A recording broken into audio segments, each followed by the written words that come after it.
Xin chào quý vị và các bạn đã quay trở lại với kênh Nam Hay Kể. Đã bao giờ bạn ở giữa một lễ hội hóa trang hoành tráng, với âm nhạc dồn dập, ánh đèn laser xé toang màn đêm và hàng ngàn con người chìm trong cơn say tiệc tùng chưa? Tối nay, Nam sẽ đưa các bạn đến với một đêm Halloween như thế tại đảo Ngọc Phú Quốc. Nhưng bữa tiệc này có một điểm khác biệt. Giữa lúc mọi người đang reo hò chào đón nhân vật chính chúa tể thủy tể oai phong trên ngai vàng thì một sự thật kinh hoàng được phơi bày. Vị chúa tể ấy đã không còn thở. Hãy cùng Nam lật mờ từng chiếc mặt nạ rối lừa trong vụ án đầy bí ẩn này nhé. Tiếng nhạc điện tử dồn dập như nhịp tim của một con thú khổng lồ đang bị kích động. Nó đập thình thịch vào lồng ngực tôi, len lỏi qua từng thớ thịt, khiến tôi có cảm giác như mình đang đứng trong bụng của con quái vật đó. Ánh đèn laser xanh đỏ, tím vàng xé toang màn đêm đặc quánh của Phú Quốc, quét những vệt sáng ma quái lên những rặng dừa lao xao và những khuôn mặt xa lạ đang ẩn mình sau lớp hóa trang. Tôi đang ở giữa lễ hội hóa trang biển đêm, một sự kiện Halloween được quảng cáo là hoành tráng nhất từ trước đến nay, tổ chức lần đầu tiên tại khu nghỉ dưỡng cao cấp The Pearl. Hàng ngàn con người, đủ cả du khách quốc tế lẫn dân địa phương sành điệu, đang chìm đắm trong cơn say của âm nhạc và những bộ trang phục kỳ quái. Kẻ thì là cướp biển vùng Caribe với con vẹt giả trên vai, người thì là ma cà rồng da trắng bệch chắc chưa bao giờ thấy nắng biển Phú Quốc, có cả những xác ướp Ai Cập quấn giấy vệ sinh một cách vụng về. Và tôi, Nam, trong chiếc áo sơ mi hoa lá cành đơn giản và chiếc quần kaki màu be, cảm thấy mình là kẻ lạc lõng duy nhất không đeo mặt nạ. Hoặc có lẽ, tôi là người duy nhất không cần đến một lớp hóa trang để che giấu con người thật của mình. Tôi đến đây không phải để vui chơi. Cái tuổi ngoài 40 của tôi đã qua cái thời ham hố những nơi ồn ào thế này từ lâu. Tôi đến đây để làm việc, một công việc mà tôi đã tự hứa với lòng mình sẽ từ bỏ khi quyết định về hưu sớm tại hòn đảo Ngọc này. Tôi đang theo dấu một nguồn tin mà tôi đã mất gần 6 tháng để tiếp cận. Đường dây buôn lậu cổ vật, những món đồ vô giá của lịch sử, đang tuồn ra nước ngoài qua con đường biển, và Phú Quốc chính là trạm trung chuyển cuối cùng. Kẻ cầm đầu, một con cá mập thực sự đội lốt doanh nhân thành đạt, được cho là sẽ có một cuộc gặp mặt quan trọng ngay tại bữa tiệc này. Kẻ đó chính là Phan Hưng, chủ nhân của The Pearl, ông vua không ai của vùng đất này. Nguồn tin của tôi, một gã cò mồi tên Sáu Le Lói, đã thì thầm vào điện thoại với tôi 2 ngày trước, tối Halloween, trên kiệu thủy tề, ông sẽ trao tín vật cho đối tác. Anh chỉ cần chụp được cái tín vật đó thôi là đủ bằng chứng rồi. Và thế là tôi ở đây, tay lăm chiếc máy ảnh du lịch nhỏ gọn nhưng có ống kính zoom cực tốt, cố gắng len lỏi qua đám đông đang nhảy múa điên cuồng. Mùi mằn mặn của gió biển quyện với mùi nước hoa đắt tiền, mùi rượu và mùi hải sản nướng từ các quầy hàng gần đó tạo thành một thứ hỗn hợp vừa quyến rũ vừa ngọt ngạt. Tôi chọn một vị trí khá đẹp, gần một cây dừa, đủ xa để không bị chú ý nhưng cũng đủ gần để quan sát sân khấu chính. 21 giờ 30 phút, đỉnh điểm của lễ hội sắp bắt đầu. Tiếng nhạc bỗng chuyển sang một giai điệu hùng tráng và có phần ma mị hơn. Từ phía cuối bãi biển, một đoàn rước hoành tráng đang tiến ra. Đi đầu là những vũ công mặc trang phục hình sứa biển, phát quang trong đêm. Theo sau là những người hóa trang thành lính gác biển, tay cầm những ngọn đuốc rực lửa. Và trung tâm của mọi sự chú ý là chiếc kiệu khổng lồ của chúa tể thủy tề. Phải thừa nhận, nó thật sự ấn tượng. Chiếc kiệu được thiết kế như một ngai vàng san hô khổng lồ, kết từ hàng ngàn vỏ sò, ốc xà cừ và những nhánh san hô trắng muốt. Dưới ánh đèn sân khấu, chúng lấp lánh như được khảm bằng châu báu. Ngự trên ngai vàng đó là một người đàn ông to lớn trong bộ trang phục thủy tề màu xanh lam, vảy cá ánh bạc. Khuôn mặt ông ta được che kín bởi một chiếc mặt nạ bạc được chế tác tinh xảo hình một con sứa biển, những xúc tu dài rủ xuống che gần hết phần cổ. Tay phải ông ta cầm một cây đinh ba vàng óng, lấp lánh đầy quyền uy. Dù ngồi im, vóc dáng và khí chất của ông ta vẫn toát ra một thứ quyền lực áp đảo. Không ai khác, đó chính là Phan Hưng. Đám đông reo hò cuồng nhiệt khi chiếc kiệu được 8 người lực lưỡng, mình trần đóng khố, khiêng ra vị trí trung tâm của sân khấu chính. Tiếng vỗ tay, tiếng huýt sáo vang dội cả một góc biển. Tôi giơ máy ảnh lên, nín thở chờ đợi. Khoảnh khắc hắn trao tín vật sắp đến rồi. Chàng MC trẻ tuổi, năng động trong bộ đồ cướp biển cách điệu, nhảy lên sân khấu, hét vào micro bằng một giọng đầy phấn khích. Quý vị và các bạn đã sẵn sàng cho khoảnh khắc được mong chờ nhất đêm nay chưa ạ? Đám đông đáp lại bằng một tiếng sẵn sàng như sấm dậy. Và bây giờ, không để quý vị chờ lâu hơn nữa, hãy cùng chào đón chủ nhân của The Pearl, người đàn ông đã biến hòn đảo của chúng ta thành thiên đường, người đã mang lễ hội tuyệt vời này đến với tất cả chúng ta, ngài Phan Hưng trong vai chúa tể thủy tề vĩ đại. Tất cả ánh đèn sân khấu đồng loạt chiếu rọi vào chiếc kiệu. Theo kịch bản mà tôi đã nghe loáng thoáng, ngài Hưng sẽ đứng dậy, giơ cao cây đinh ba, tháo mặt nạ và có một bài phát biểu khai mạc ngắn gọn, sau đó sẽ là màn bắn pháo hoa ngoạn mục. 1 giây trôi qua. 2 giây. 5 giây. Vị thủy tề vẫn ngồi bất động trên ngai vàng của mình. Cây đinh ba vẫn nằm yên trong tay ông ta. Chiếc mặt nạ sứa biển vẫn lạnh lùng che giấu mọi cảm xúc. Tiếng nhạc bắt đầu nhỏ dần, lộ ra những tiếng xì xào bàn tán của đám đông. Có chuyện gì vậy? Kịch bản có sự thay đổi chăng? Hay đây là một cách gây ấn tượng đặc biệt của một ông chủ giàu có? Chàng MC trên sân khấu cũng bắt đầu tỏ ra bối rối. Nụ cười chuyên nghiệp trên môi anh ta hơi cứng lại. Anh ta liếc nhìn vào phía cánh gà, tìm kiếm sự trợ giúp, nhưng dường như chẳng có ai ra hiệu cho anh ta cả. Cố gắng cứu vãn tình hình, anh ta cười gượng và nói vào micro, ha ha, có vẻ như chúa tể thủy tề của chúng ta vẫn còn đang đắm chìm trong quyền năng của biển cả. Ngài thật sự nhập vai quá phải không quý vị? Một vài tiếng cười gượng gạo vang lên từ phía dưới. Sự chờ đợi bắt đầu biến thành cảm giác khó chịu. Tôi hạ máy ảnh xuống, một linh cảm chẳng lành len lỏi trong đầu. Cái sự im lặng này quá bất thường. Phan Hưng là một người cực kỳ ưa thể hiện, ông ta sẽ không bao giờ bỏ lỡ một cơ hội được đứng trước hàng ngàn người như thế này. Không còn cách nào khác, chàng MC đành phải bước những bước ngập ngừng về phía chiếc kiệu. Anh ta cúi người, ghé sát vào vị thủy tề và nói nhỏ, nhưng đủ để micro vẫn bắt được tiếng, ngài Hưng. Tới lúc rồi ạ. Ngài Hưng. Không có lời đáp. Trông có vẻ mất hết kiên nhẫn, anh ta đưa tay lên, nhẹ nhàng lay vào vai của thủy tề. Ngài Hưng, mọi người đang chờ. Đó là một khoảnh khắc mà có lẽ hàng ngàn người ở đây sẽ không bao giờ quên được. Ngay khi bàn tay của chàng MC vừa chạm vào, cơ thể to lớn trên ngai vàng đổ sụp xuống một cách mềm uặt, vô tri, giống như một con rối bị cắt đứt dây. Cú va chạm khiến chiếc mặt nạ bạc văng ra, rơi xuống sàn gỗ của chiếc kiệu, tạo ra một tiếng keng khô khốc, lạc lõng giữa sự im lặng đến đáng sợ. Cây đinh ba tuột khỏi tay ông ta, lăn dài trên sàn. Một tiếng thét chói tai, sắc lẹm như một mảnh thủy tinh vỡ, vang lên từ một cô gái mặc đồ tiên cá đứng ngay hàng đầu. Khuôn mặt thật của Phan Hưng hiện ra trọn vẹn dưới ánh đèn sân khấu. Nó trắng bệch, một màu trắng của sáp nến. Đôi mắt ông ta mở to, vô hồn, nhìn chừng chừng vào hư không phía trên, như thể ông ta đã nhìn thấy một điều gì đó kinh hoàng lắm trước khi từ giã cõi đời. Nhưng đó chưa phải là điều tồi tệ nhất. Ngay giữa bộ trang phục thủy tề, một vật thể lạ bất ngờ thu hút mọi ánh nhìn. Đó là chuôi của một con dao găm cổ xưa, được chế tác tinh xảo từ vỏ chai xà cừ. Sự hiện diện của nó ở đó, vào lúc này, là một dấu hiệu bi kịch không thể nhầm lẫn. Cả lễ hội hóa trang bỗng chốc biến thành một hiện trường vụ án khổng lồ. Sự im lặng đáng sợ chỉ kéo dài trong vài giây ngắn ngủi, trước khi bị thay thế bởi một cơn hoảng loạn tột độ. Tiếng la hét, tiếng khóc, tiếng những bước chân dẫm đạp lên nhau để tìm đường thoát. Đám đông xô đẩy nhau, những tên cướp biển đánh rơi kiếm nhựa, những nàng công chúa vấp ngã, những con quỷ dữ cũng phải hoảng sợ bỏ chạy. Khung cảnh thiên đường trong phút chốc biến thành một mớ hỗn độn.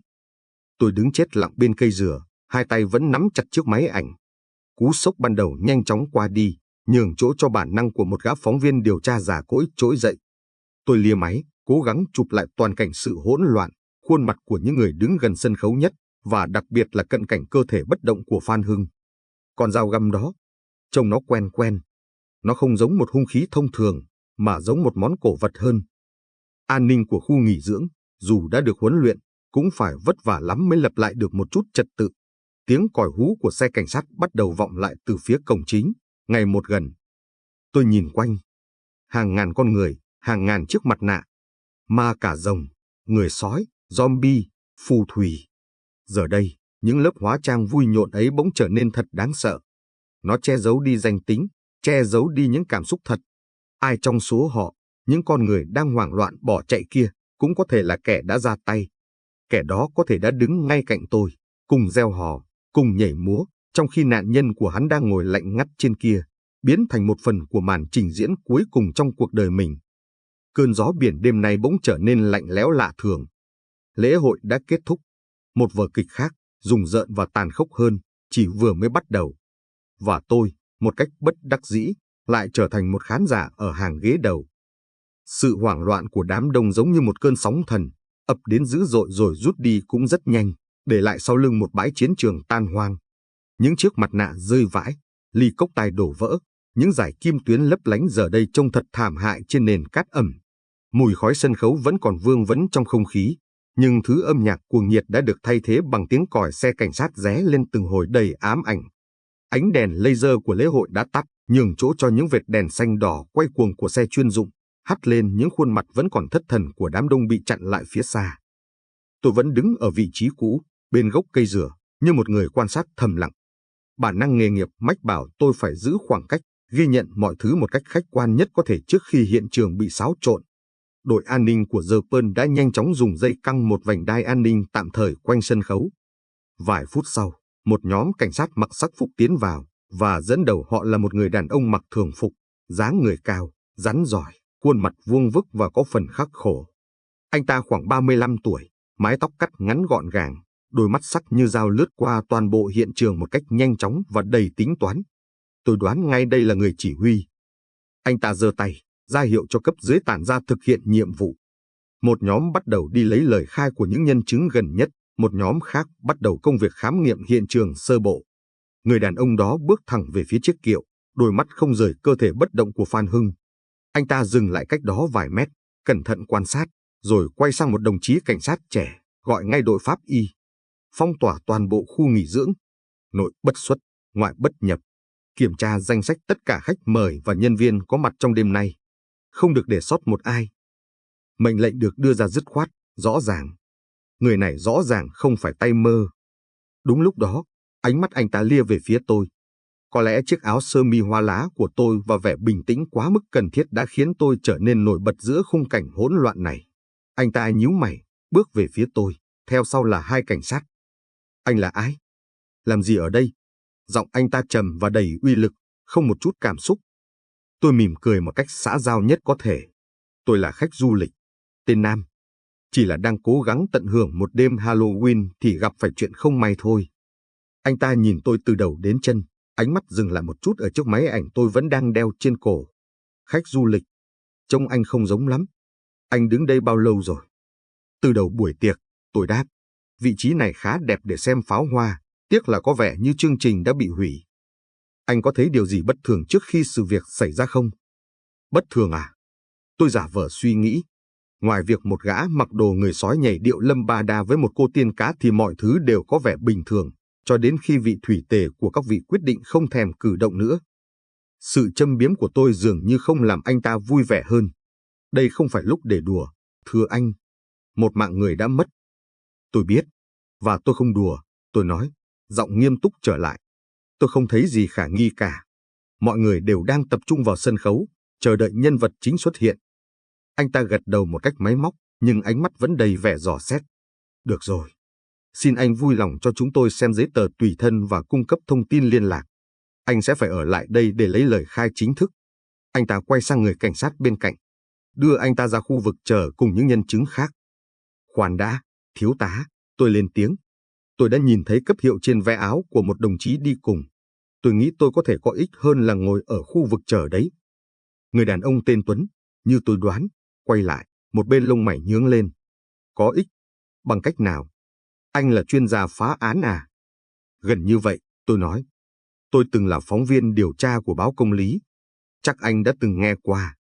Cái tên báo Công lý dường như có chút trọng lượng.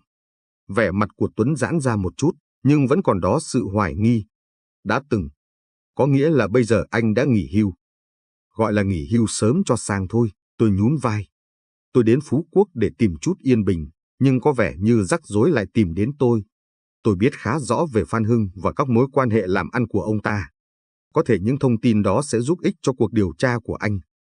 Thiếu tá Tuấn im lặng một lúc lâu, đánh giá tôi. Tôi biết anh ta đang nghĩ gì. Một nhà báo hết thời, tọc mạch, phiền phức. Nhưng anh ta cũng đủ thông minh để biết rằng một gã phóng viên điều tra lão làng có thể sở hữu những nguồn tin mà cảnh sát không bao giờ tiếp cận được. Cuối cùng, anh ta thở dài. Được rồi, anh có thể ở lại, nhưng đừng có đi lung tung và cản trở công việc của chúng tôi. Nếu tôi thấy anh vượt qua vạch giới hạn dù chỉ một bước, tôi sẽ tống anh vào phòng chờ ngay lập tức. Rõ chưa? Rõ, thưa thiếu tá. Tôi mỉm cười. Một chiến thắng nhỏ. Cuộc điều tra chính thức bắt đầu. Thiếu tá Tuấn chỉ huy mọi thứ một cách bài bản. Anh ta thẩm vấn chàng MC đầu tiên. Cậu ta vẫn còn run như cầy sấy, kể lại mọi chuyện trong lắp bắp. Theo cậu ta, kịch bản hoàn toàn không có gì thay đổi. Anh ta đã gặp và trao đổi với Phan Hưng ở hậu trường khoảng 30 phút trước màn rước kiệu. Lúc đó, Phan Hưng vẫn hoàn toàn bình thường, thậm chí còn vỗ vai anh ta và khen bộ đồ cướp biển của anh ta trông rất ngầu. Tiếp theo là đội an ninh và những người khiêng kiệu. Lời khai của họ cũng không có gì đặc biệt. Họ nhận kiệu từ khu vực hậu trường và Phan Hưng đã ngồi sẵn trên đó. Vì ông ta đeo mặt nạ và không nói gì, họ chỉ nghĩ rằng ông ta đang nhập vai để giữ hình tượng cho đến phút chót. Không ai trong số họ đến gần hay có tiếp xúc trực tiếp. Sự chú ý đổ dồn vào người cuối cùng đã gặp nạn nhân trước khi ông ta lên kiệu. Đó là bà Thảo, trưởng bộ phận tổ chức sự kiện. Bà ta là một người phụ nữ chạc 50, dáng người nhỏ, gầy, khuôn mặt khắc khổ với nhiều nếp nhăn. Bà ta khóc nức nở khi trả lời thẩm vấn của Tuấn, nước mắt làm nhòe đi lớp trang điểm nhẹ. Tôi là người cuối cùng kiểm tra trang phục cho ngài ấy, bà ta nấc lên. Khoảng 20 phút trước khi rước kiệu ra, ngài ấy nói muốn có không gian riêng tư một chút, khoảng 15 phút để thiền, để lấy lại sự tĩnh tâm trước khi xuất hiện trước đám đông. Ngài ấy bảo tôi ra ngoài và đừng cho ai vào làm phiền. Bà có thấy ông ta có biểu hiện gì lạ không? Tuấn hỏi, giọng vẫn đều đều. Không ạ, bà Thảo lắc đầu quẩy quậy. Ngài ấy vẫn bình thường, chỉ có vẻ hơi mệt một chút vì phải chuẩn bị cho cả sự kiện. Tôi còn mang cho ngài ấy một ly nước cam, nhưng ngài ấy không uống. Ngài ấy chỉ phẩy tay bảo tôi đi ra. Tôi đã làm đúng như lời ngài ấy dặn. Nếu tôi biết, bà ta lại bật khóc, không nói thành lời được nữa. Một lời khai quá hoàn hảo. Nó giải thích cho việc tại sao Phan Hưng lại ở một mình trong khoảng thời gian quan trọng đó. Nó cũng tạo ra một khoảng trống 15 phút mà không có ai làm chứng. Trong lúc Tuấn và đội của anh ta bận rộn với các cuộc thẩm vấn chính thức, tôi quyết định tự mình hành động. Lợi dụng lúc không ai để ý, tôi lách mình qua một lối đi dành cho nhân viên, tiến vào khu vực hậu trường sân khấu. Không khí ở đây hoàn toàn trái ngược với bên ngoài. Nó tĩnh lặng và có phần lạnh lẽo. Những bộ trang phục biểu diễn treo trên giá, những đạo cụ nằm ngổn ngang. Tôi đi đến khu vực được quây riêng cho Phan Hưng. Đó là một căn lều nhỏ được dựng tạm. Bên trong có một chiếc ghế bành, một bàn trang điểm với đèn xung quanh và một tủ lạnh mini. Mọi thứ đều được sắp xếp gọn gàng một cách đáng ngờ. Không có dấu hiệu của một cuộc vật lộn. Ly nước cam mà bà Thảo nhắc tới vẫn còn nguyên trên bàn, không có dấu hiệu được động đến. Quá sạch sẽ. Trong nghề của tôi, một hiện trường quá sạch sẽ thường đáng ngờ hơn cả một hiện trường bừa bộn. Nó cho thấy sự tính toán, chứ không phải một hành động bột phát. Tôi bắt đầu lân la nói chuyện với vài nhân viên phục vụ đang túm tụm bàn tán ở một góc. Ban đầu họ tỏ ra e dè, nhưng với vài câu hỏi khéo léo và một vẻ mặt đồng cảm, tôi đã khiến họ mở lòng. Bức chân dung về Phan Hưng dần hiện ra rõ nét hơn. Đối với công chúng và truyền thông, ông ta là một doanh nhân thành đạt, một nhà hảo tâm hào phóng. Nhưng đối với nhân viên, ông ta là một ông chủ hà khắc, nóng tính và cực kỳ chi ly. Ông ta có vô số kẻ thù trong giới làm ăn và cả trong chính nội bộ của The Pearl. Ông mới sa thải anh bếp trưởng tuần trước chỉ vì món súp của ông hơi mặn. Một cô bé phục vụ thì thầm. Còn anh trưởng bộ phận an ninh cũ thì bị đuổi việc vì dám cãi lại ông. Khi tôi đang thu thập những mẩu thông tin vụn vặt đó, một bóng người quen thuộc lướt qua. Đó là Lan Anh, cô vợ trẻ đẹp của Phan Hưng. Cô ta được hai nữ nhân viên dìu đi, tiến vào một phòng chờ VIP gần đó. Cô ta mặc một chiếc váy dạ hội màu trắng, giờ đây trông thật lạc lõng. Khuôn mặt xinh đẹp của cô ta đẫm nước mắt, bờ vai run rẩy. Trông cô ta thật sự đau khổ. Nhưng có một chi tiết nhỏ không thoát khỏi mắt tôi. Trong một khoảnh khắc ngắn ngủi, khi nghĩ rằng không ai để ý, cô ta đã liếc nhanh xuống chiếc điện thoại đang cầm trong tay. Một cái liếc mắt rất nhanh, nhưng đủ để tôi thấy sự lo lắng trong đó còn nhiều hơn cả sự đau buồn. Ít phút sau, tôi lại thấy Minh, phó giám đốc của The Pearl và cũng là cánh tay phải của Hưng. Anh ta đang tất bật làm việc với cảnh sát, cung cấp sơ đồ khu nghỉ dưỡng, danh sách nhân viên và tỏ ra là một cấp dưới trung thành, bàng hoàng trước sự ra đi của sếp mình. Anh ta trông mệt mỏi, hai quầng mắt thâm lại. Nhưng khi anh ta rút một điếu thuốc ra châm, tôi để ý thấy bàn tay cầm chiếc bật lửa của anh ta run lên nhẹ nhẹ, phải bật đến lần thứ 3 mới lên lửa. Tất cả bọn họ đều đang diễn. Nhưng ai đang diễn thật, ai đang diễn kịch? Thiếu tá Tuấn bước ra từ phòng thẩm vấn, khuôn mặt đăm chiêu. Anh ta thấy tôi và tiến lại. Tìm được gì hay ho chưa, nhà báo? Anh ta hỏi, giọng có chút mỉa mai. Chỉ là vài lời đồn đại thôi, tôi đáp. Rằng sếp của anh không được lòng nhân viên cho lắm. Nhưng chắc những chuyện đó không đủ để người ta hạ gục ông ta giữa lễ hội đâu nhỉ? Tuấn không trả lời câu hỏi của tôi. Anh ta nhìn ra phía biển đêm, nơi những con sóng vẫn vỗ về đều đặn, thờ ơ với bi kịch vừa xảy ra trên bờ. Chúng tôi sẽ phong tỏa toàn bộ khu nghỉ dưỡng trong ít nhất 48 giờ tới để phục vụ điều tra. Không một ai được phép rời đi, kể cả anh. 48 giờ. Một khoảng thời gian đủ để kẻ thù ác xóa hết mọi dấu vết, nhưng cũng đủ để một gã phóng viên già như tôi tìm ra những vết nứt trong vở kịch hoàn hảo của hắn. Hàng ngàn du khách bị mắc kẹt lại, biến hòn đảo thiên đường này thành một nhà tù không song sắt. Tôi nhìn những chiếc mặt nạ vương vãi trên mặt đất. Cảm giác của tôi khi bắt đầu bữa tiệc đã đúng. Mọi người ở đây đều đeo mặt nạ. Lan Anh đeo mặt nạ của một người vợ đau khổ. Minh đeo mặt nạ của một cấp dưới trung thành. Bà Thảo đeo mặt nạ của một nhân viên tận tụy bị sốc. Và đâu đó trong đám đông này, có một kẻ đang đeo chiếc mặt nạ của một người vô tội. Đúng lúc đó, điện thoại trong túi tôi rung lên. Là Sáu le lói, nguồn tin của tôi. Tôi vội đi ra một góc khuất để nghe máy. Alo, anh Nam, giọng Sáu thì thào, gấp gáp. Chuyện lớn rồi. Em vừa nghe tin từ một người anh em bên Pháp Y. Nói đi, tôi thúc giục. Có chuyện lạ lắm anh ơi. Trên con dao găm đó, cái con dao trên ngực ông Hưng đó. Sáu ngập ngừng. Không hề có một dấu vân tay nào cả. Sạch bong. Cứ như là được lau chùi cẩn thận trước khi cắm vào vậy. Tôi sững người. Không có dấu vân tay. Điều đó có nghĩa là gì? Kẻ thù ác đã đeo găng tay. Rất có thể. Nhưng Sáu nói tiếp, và câu nói cuối cùng của gã mới thực sự khiến sống lưng tôi lạnh toát. Mà không chỉ vậy đâu anh. Sạch đến mức, trên đó còn không có cả dấu vân tay của chính nạn nhân nữa. Một cơn ớn lạnh chạy dọc cơ thể tôi. Một con dao được cắm vào ngực, nhưng lại không có dấu vân tay của chính người cầm dao lẫn nạn nhân. Điều này quá vô lý. Nó phá vỡ mọi quy luật thông thường. Tôi cúp máy, nhìn về phía chiếc kiệu nơi người đàn ông xấu số vẫn còn đó, được che lại bằng một tấm vải trắng. Vụ án này không đơn giản như vẻ ngoài của nó. Nó giống như một mê cung được xây dựng bởi những chiếc mặt nạ dối lừa. Và để tìm ra sự thật, tôi phải gỡ từng chiếc mặt nạ một. Bình minh ở Phú Quốc thường là một bản giao hưởng của màu sắc và âm thanh. Mặt trời từ từ nhô lên khỏi mặt biển, nhuộm hồng cả một khoảng trời. Tiếng sóng vỗ rì rào, tiếng chim hót líu lo trong những vòm lá xanh mướt. Nhưng sáng hôm nay, tại khu nghỉ dưỡng The Pearl, bản giao hưởng ấy đã bị lạc điệu. Không khí sang trọng, thư thái thường ngày đã được thay thế bằng một sự căng thẳng hữu hình. Những vị khách giàu có, vốn quen được phục vụ tận răng, giờ đây đang đi lại bồn chồn trong sảnh chính, nói chuyện điện thoại với giọng bực bội, hoặc túm tụm lại thành từng nhóm nhỏ để thì thầm bàn tán. The Pearl đã biến thành một chiếc lồng son lộng lẫy. Cảnh sát đi lại ở khắp mọi nơi, vẻ mặt ai cũng nghiêm nghị, khiến cho những nhân viên khu nghỉ dưỡng vốn luôn tươi cười cũng phải thu lại nụ cười của mình. Tôi ngồi ở quán cà phê ngoài trời bên cạnh hồ bơi vô cực, tay cầm một ly cà phê đen đặc quánh. Từ vị trí này, tôi có thể quan sát gần như toàn bộ hoạt động trong khu vực trung tâm. Thiếu tá Tuấn đã cho phép tôi được tự do trong khuôn khổ, có nghĩa là tôi có thể đi lại trong khu nghỉ dưỡng nhưng không được phép rời đi và không được bén mảng đến những khu vực đang niêm phong. Đối với tôi, thế là quá đủ. Mục tiêu của tôi sáng nay là Lan Anh, cô vợ góa bụa xinh đẹp của Phan Hưng. Tôi cứ ngỡ cô ta sẽ đóng cửa khóc lóc trong căn biệt thự riêng của mình, nhưng tôi đã lầm. Khoảng 8 giờ sáng, cô ta xuất hiện. Không phải với đôi mắt sưng húp hay bộ dạng tiểu tụy. Lan Anh mặc một bộ đồ tập yoga màu trắng tinh khôi, ôm sát lấy thân hình hoàn hảo của một cựu người mẫu. Mái tóc dài được búi lên gọn gàng, khuôn mặt được che đi bởi một cặp kính râm bản lớn. Cô ta đi về phía khu spa, dáng đi vẫn uyển chuyển, kiêu kỳ. Chỉ có điều hai vệ sĩ của khu nghỉ dưỡng đi theo sau lưng khiến cô ta trông giống một tù nhân hơn là một bà chủ.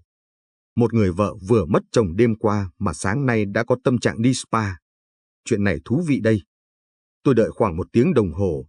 Khi Lan Anh bước ra, cô ta đã thay một bộ váy maxi màu kem, trông có vẻ thư thái hơn. Cô ta không về biệt thự mà chọn một chiếc ghế dài dưới tán dù bên hồ bơi, gọi một ly nước ép và lặng lặng ngồi đó, nhìn ra biển. Đây chính là cơ hội của tôi. Tôi bước lại gần, cố tạo ra một vẻ mặt cảm thông nhất có thể. Chào cô Lan Anh. Tôi là Nam. Chúng ta có gặp qua ở bữa tiệc tối qua, dù có lẽ trong hoàn cảnh đó cô không để ý. Cô ta ngẩng lên, khẽ gỡ kính râm. Đôi mắt cô ta có hơi đỏ, nhưng không phải là đôi mắt của một người đã khóc suốt đêm. Chào anh. Tôi xin lỗi, tối qua, mọi thứ quá hỗn loạn. Tôi hiểu, tôi nói nhẹ nhàng. Tôi xin chia buồn cùng cô và gia đình. Đây chắc chắn là một cú sốc quá lớn. Cảm ơn anh.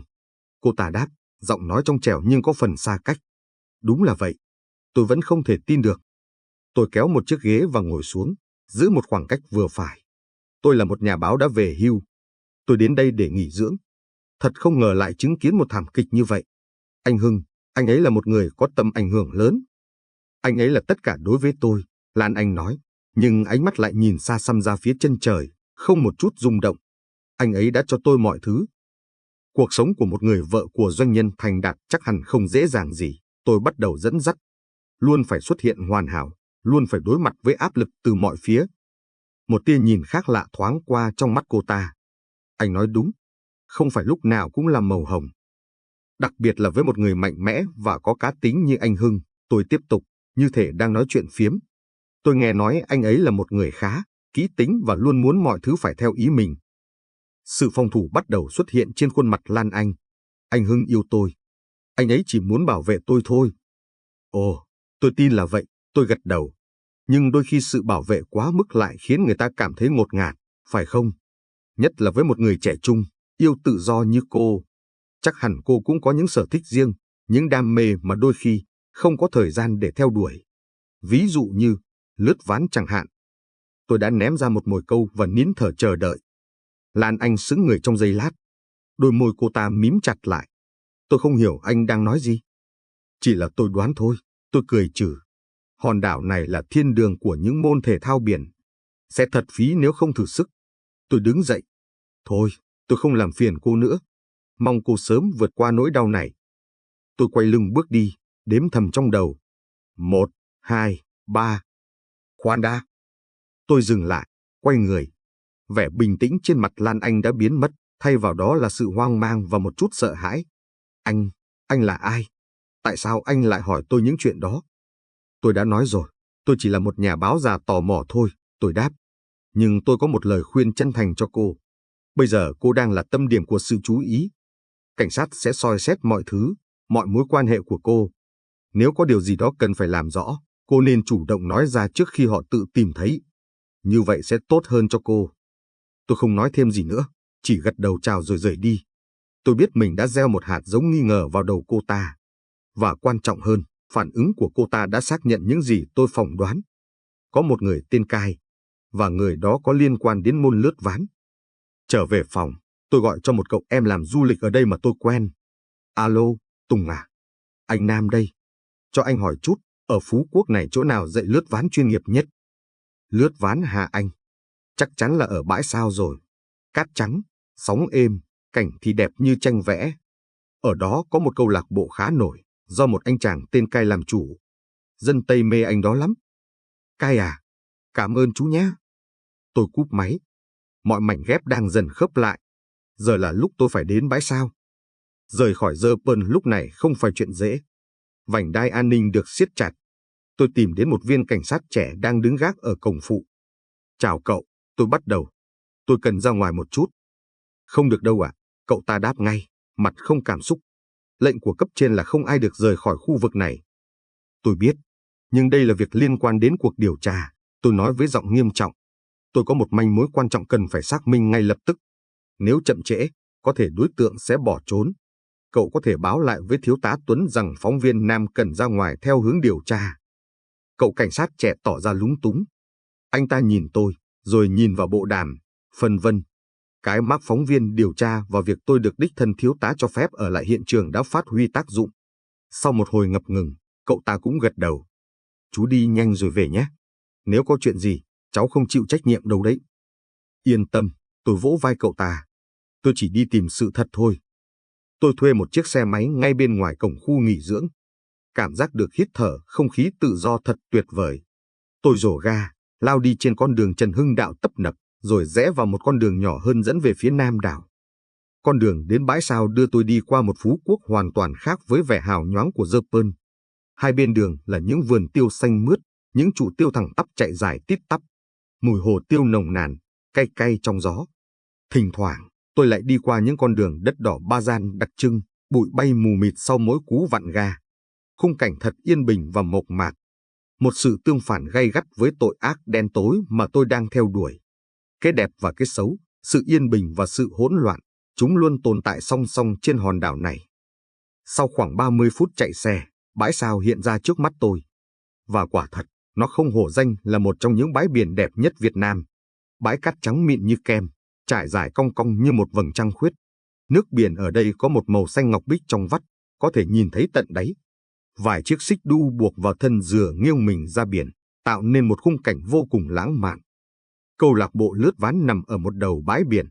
Tôi dựng xe và đi bộ lại. Một chàng trai trẻ với mái tóc cháy nắng, làn da rám nắng màu đồng và thân hình săn chắc của một vận động viên đang hướng dẫn cho một cặp đôi du khách người nước ngoài. Anh ta có nụ cười rất tươi và một phong thái tự tin, phóng khoáng. Tôi đoán chắc đây là Kai. Tôi đợi cho đến khi anh ta kết thúc buổi dạy. Tôi tiến lại gần. Chào cậu, cậu là Kai phải không? Anh ta quay lại, nheo mắt nhìn tôi. Vâng, là tôi. Ông cần gì ạ? Tôi là Nam. Tôi muốn hỏi cậu vài chuyện liên quan đến cô Lan Anh. Nụ cười trên môi Kai vụt tắt. Anh ta trở nên cảnh giác.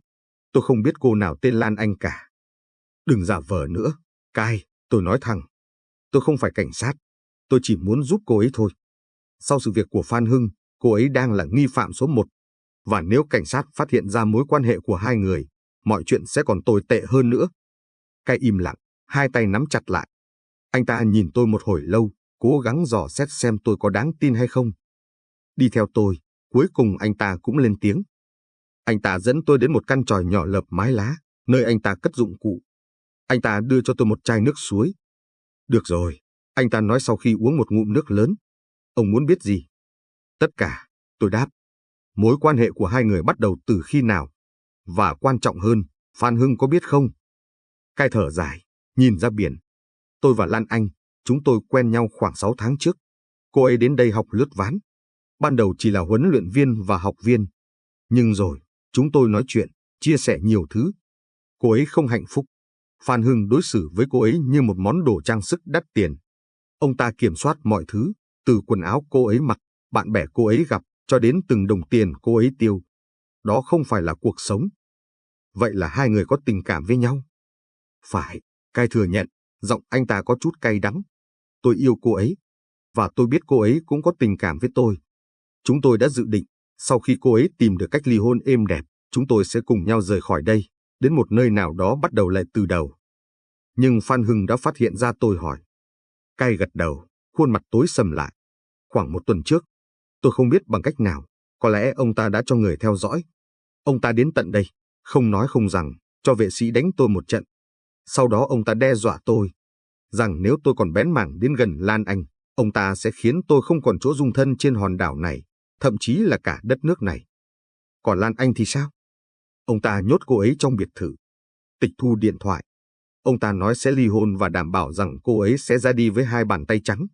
Ông ta còn dọa sẽ tung những hình ảnh riêng tư của chúng tôi lên mạng để hủy hoại danh dự của cô ấy. Kai nghiến răng. Ông ta là một con quỷ. Câu chuyện của Kai đã củng cố thêm cho động cơ của Lan Anh. Sự ra đi của Phan Hưng không chỉ giải thoát cho cô ta khỏi một cuộc hôn nhân không hạnh phúc, không chỉ mang lại cho cô ta khối tài sản kếch xù, mà còn cứu cô ta và người tình khỏi sự hủy hoại. Động cơ đã quá rõ ràng.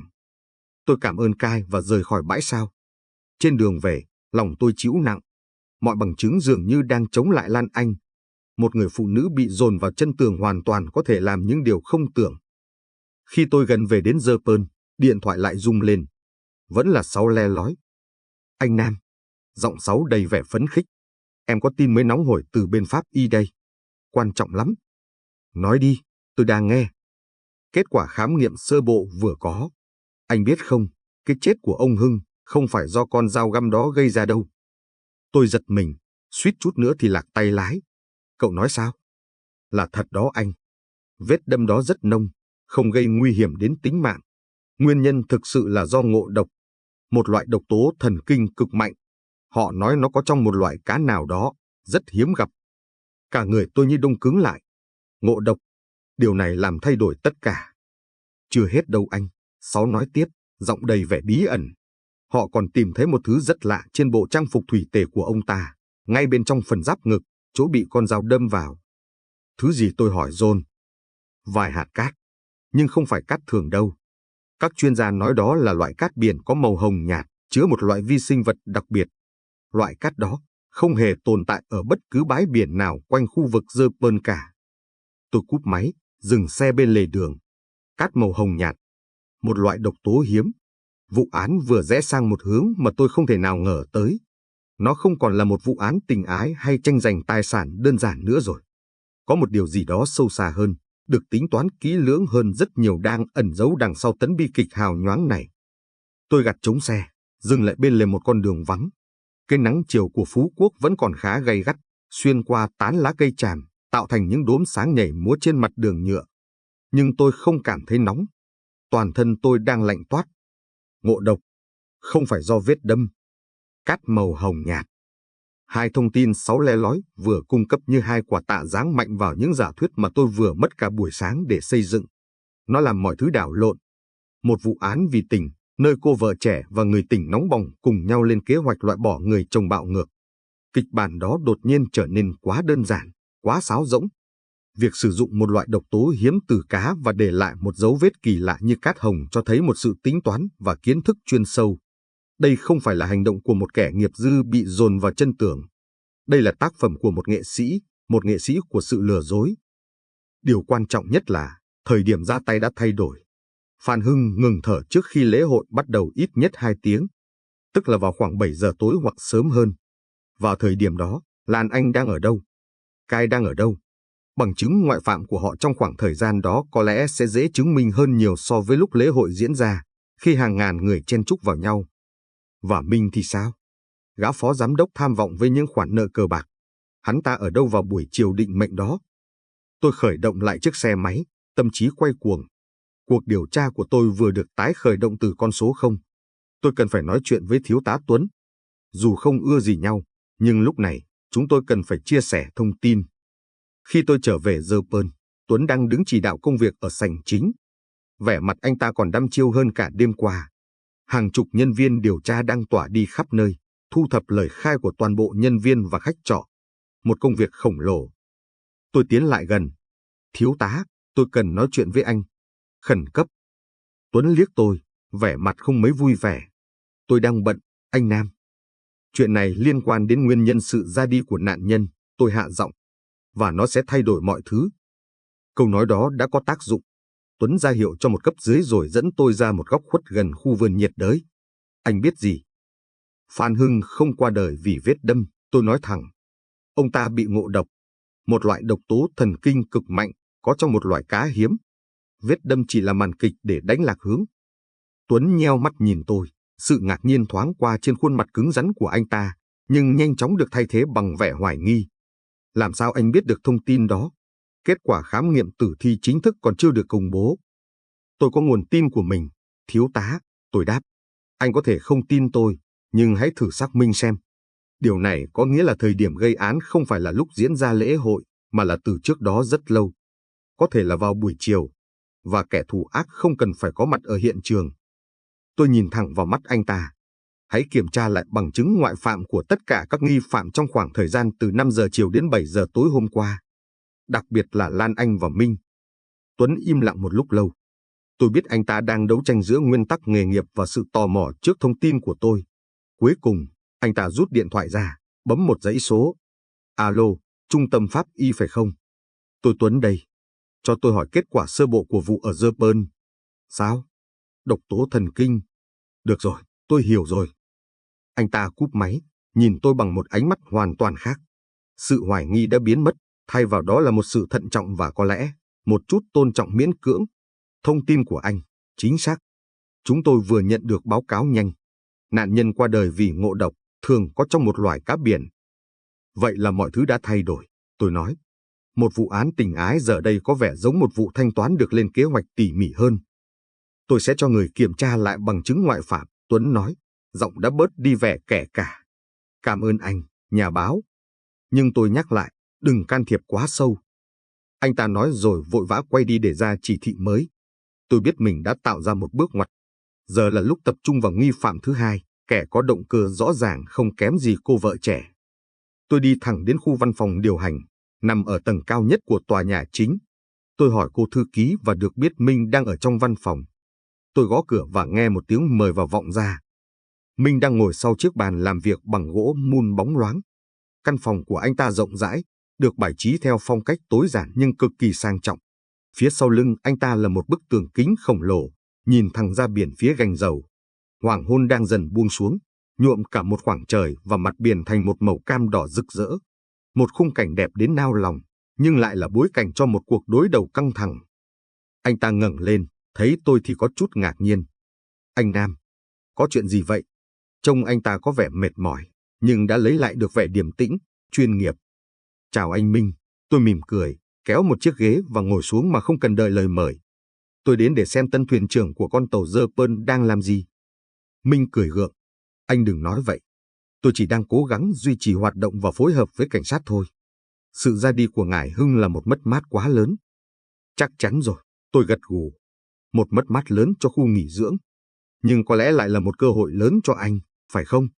Tôi tin chắc hội đồng quản trị sẽ không tìm được ai xứng đáng hơn anh để ngồi vào chiếc ghế đó. Đây không phải là lúc để nói về chuyện đó, Minh nói, giọng hơi cao lên một chút, cố gắng tỏ ra khiêm tốn. Nhưng tôi thấy ánh mắt anh ta sáng lên một tia đắc thắng không thể che giấu. Tôi tựa lưng vào ghế, ra vẻ thư giãn. Tôi chỉ thấy tiếc cho anh Hưng. Ông ấy đã xây dựng nên cả một đế chế, nhưng cuối cùng lại ra đi một cách đột ngột như vậy. Chắc hẳn ông ấy cũng có nhiều kẻ thù. Làm kinh doanh, thưa anh, không thể tránh khỏi việc đó. Đúng vậy, kẻ thù bên ngoài, và đôi khi, cả những người thân cận nhất bên trong, tôi nói bâng quơ, mắt đảo quanh phòng. Ánh mắt tôi dừng lại ở một góc sàn gỗ gần gầm bàn của Minh. Có một vết xước khá mới, dài và cong, như thể một vật gì đó nặng và có bánh xe đã được kéo qua đây một cách vội vã. Tôi chuyển hướng nhìn sang màn hình máy tính của Minh. Anh ta đang xem lại hệ thống camera an ninh. Tôi liếc nhanh và thấy một dòng báo cáo lỗi nhỏ ở góc màn hình, lỗi ghi hình. Camera hành lang C khu hậu trường. Từ 19 giờ 02 phút đến 21 giờ 15 phút. Một khoảng trống thời gian quá hoàn hảo. Anh có vẻ là người rất cẩn thận, tôi nói, nhìn vào màn hình camera. Luôn kiểm soát mọi thứ. Minh có vẻ hơi giật mình, vội vàng tắt cửa sổ camera đi. Đó là công việc của tôi. Công việc của anh chắc hẳn áp lực lắm. Lương của một phó giám đốc chắc cũng cao, nhưng có lẽ vẫn không đủ để trang trải cho một vài sở thích tốn kém bên ngoài. Phải không, tôi nói, giọng vẫn giữ vẻ bình thản. Sự điềm tĩnh trên khuôn mặt Minh bắt đầu rạn nứt. Anh ta cau mày. Tôi không hiểu ý anh. Ồ, chỉ là tôi có quen vài người bạn làm ở các sòng bạc bên nước ngoài thôi. Tôi nói chậm rãi, nhấn mạnh từng chữ. Họ nói gần đây có một vị khách VIP đến từ Phú Quốc, trông rất giống anh. Và có vẻ như vị khách đó không được may mắn cho lắm. Tôi rút trong túi ra một mẩu giấy nhỏ, đặt lên bàn. Trên đó, tôi đã ghi tên sòng bạc và một con số có rất nhiều số không ở phía sau. Sắc mặt Minh biến đổi. Từ trắng bệch chuyển sang tái mét. Anh ta nhìn chằm chằm vào mẩu giấy, đôi môi mấp máy nhưng không thốt ra được lời nào. Giọt mồ hôi bắt đầu lấm tấm trên trán. Phan Hưng đã phát hiện ra chuyện này, đúng không? Tôi tấn công tới tấp. Ông ta phát hiện ra anh đã lén lút rút tiền của công ty để trả nợ. Và ông ta đã cho anh một tối hậu thư. Tôi đoán hạn chót là đêm qua. Minh thở hắt ra, người sụp xuống ghế. Anh ta đưa tay lên vuốt mặt, cố gắng che giấu sự hoảng loạn. Anh điều tra tôi. Tôi chỉ đi tìm sự thật thôi. Anh Minh ạ, anh có một động cơ quá lớn. Lớn hơn cả cô vợ trẻ của ông ta. Cô ta chỉ muốn tự do và tiền bạc. Còn anh muốn cả cái ghế này. Và quan trọng hơn, anh muốn cứu lấy cái mạng của mình. Món nợ đó, nếu để bọn xã hội đen đến đòi, thì còn tệ hơn cả ra trình diện cảnh sát. Minh im lặng một lúc lâu, cố gắng lấy lại bình tĩnh. Anh ta hít một hơi thật sâu. Đúng, mọi chuyện đúng như anh nói. Ngài Hưng đã phát hiện ra. Ông ấy cho tôi 48 giờ để trả lại tiền, nếu không ông ấy sẽ báo công an. Nhưng tôi không làm việc đó. Tôi thề. Vậy anh đã ở đâu vào khoảng từ 5 giờ chiều đến 7 giờ tối hôm qua, tôi hỏi thẳng. Tôi ở trong văn phòng này, Minh đáp, giọng đã chắc chắn hơn. Tôi đã gọi điện khắp nơi để vay tiền. Tôi có thể cho anh xem lịch sử cuộc gọi. Sau đó, khoảng 6 rưỡi, tôi có một cuộc họp online với đối tác bên Singapore. Cuộc họp kéo dài gần 1 tiếng. Một cái bằng chứng ngoại phạm nghe có vẻ khá vững chắc. Nhưng tôi biết, trong thế giới của những kẻ thông minh, bằng chứng ngoại phạm luôn có thể được tạo ra. Cuộc họp online à? Tôi nhớn mày. Có ai ở đây làm chứng cho anh không? Không, tôi họp một mình trong phòng. Nhưng bên đối tác có thể xác nhận, anh ta nói nhanh. Được rồi, tôi đứng dậy. Cảm ơn vì đã thành thật. Cảnh sát sớm muộn gì cũng sẽ tìm ra những chuyện này thôi. Tôi bước ra cửa, nhưng khi tay vừa đặt lên nắm đấm cửa, tôi quay lại. À, mà anh Minh này, cái sàn gỗ của anh đẹp thật đấy. Chỉ tiếc là có một vết xước. Tôi chỉ về phía gầm bàn. Trông như bị bánh xe của một chiếc xe đẩy hành lý cán qua vậy. Chắc là nhân viên dọn phòng làm việc hơi ẩu. Tôi thấy cơ mặt của Minh giật nhẹ một cái. Anh ta không nói gì, chỉ nhìn tôi bằng ánh mắt vừa căm ghét vừa sợ hãi. Tôi biết mình đã chọc đúng vào một điểm nhạy cảm nào đó. Rời khỏi văn phòng của Minh, tôi đi dọc hành lang. Hoàng hôn ngoài kia thật rực rỡ, nhưng trong lòng tôi lại đầy những đám mây đen kịt. Mình có động cơ, có cơ hội một cuộc họp online một mình có thể dễ dàng được sắp đặt, và có những biểu hiện cực kỳ đáng ngờ. Vết xước trên sàn, đoạn camera bị lỗi, chúng có liên quan gì đến nhau không? Một chiếc xe đẩy hành lý có thể dùng để di chuyển thứ gì đó nặng mà không gây chú ý. Nhưng vẫn còn một câu hỏi lớn. Một doanh nhân như Minh, làm sao có thể biết và sử dụng một loại độc cá nóc tinh vi như vậy? Và làm thế nào anh ta có được thứ cát màu hồng kỳ lạ kia? Trừ khi anh ta không hành động một mình. Đúng lúc đó, điện thoại tôi lại rung lên. Là thiếu tá Tuấn. Anh Nam, đến phòng họp ở sảnh chính ngay. Chúng tôi có kết quả khám nghiệm đầy đủ rồi. Giọng anh ta có vẻ nghiêm trọng khác thường. Tôi bước nhanh về phía phòng họp. Và nó sẽ thay đổi toàn bộ những gì chúng ta đang nghĩ. Phòng họp của The Pearl, nơi thường diễn ra những cuộc họp hội đồng quản trị căng thẳng với những con số hàng tỷ đồng, giờ đây đã biến thành trung tâm chỉ huy của đội điều tra. Trên chiếc bàn gỗ dài sang trọng, thay vì những tập tài liệu dự án là sơ đồ hiện trường, ảnh chụp nạn nhân và những tập hồ sơ ghi lời khai. Không khí đặc quánh mùi cà phê và sự căng thẳng. Thiếu tá Tuấn đang đứng trước một tấm bảng trắng lớn, trên đó ghim đầy những hình ảnh và ghi chú. Thấy tôi bước vào, anh ta ra hiệu cho tôi lại gần. Vài sĩ quan điều tra khác cũng có mặt trong phòng, tất cả đều mang vẻ mặt mệt mỏi nhưng tập trung cao độ. Anh đến rồi à? Tuấn nói, không một lời chào hỏi thừa thãi. Anh ta cầm một cây bút chỉ vào một tấm ảnh chụp cận cảnh vết thương trên ngực Phan Hưng. Nghe cho kỹ đây. Đây là toàn bộ kết quả từ đội pháp y. Nó vừa lạ lùng, vừa vô lý. Anh ta hắng giọng. Thứ nhất, như chúng ta đã biết, nạn nhân ra đi do ngộ độc, một loại độc tố thần kinh cực mạnh. Thời gian nạn nhân ngừng thở được xác định là vào khoảng 18 giờ 45 phút, tức là 6 giờ 45 phút tối, cộng trừ 10 phút. Hoàn toàn khớp với khoảng trống trong lời khai của bà Thảo và cái gọi là cuộc họp online của Minh. Tuấn dừng lại, nhìn tôi. Thứ hai, con dao găm vỏ chai. Nó được cắm vào sau khi nạn nhân đã qua đời. Vết cắm rất nông, gần như không gây nguy hiểm.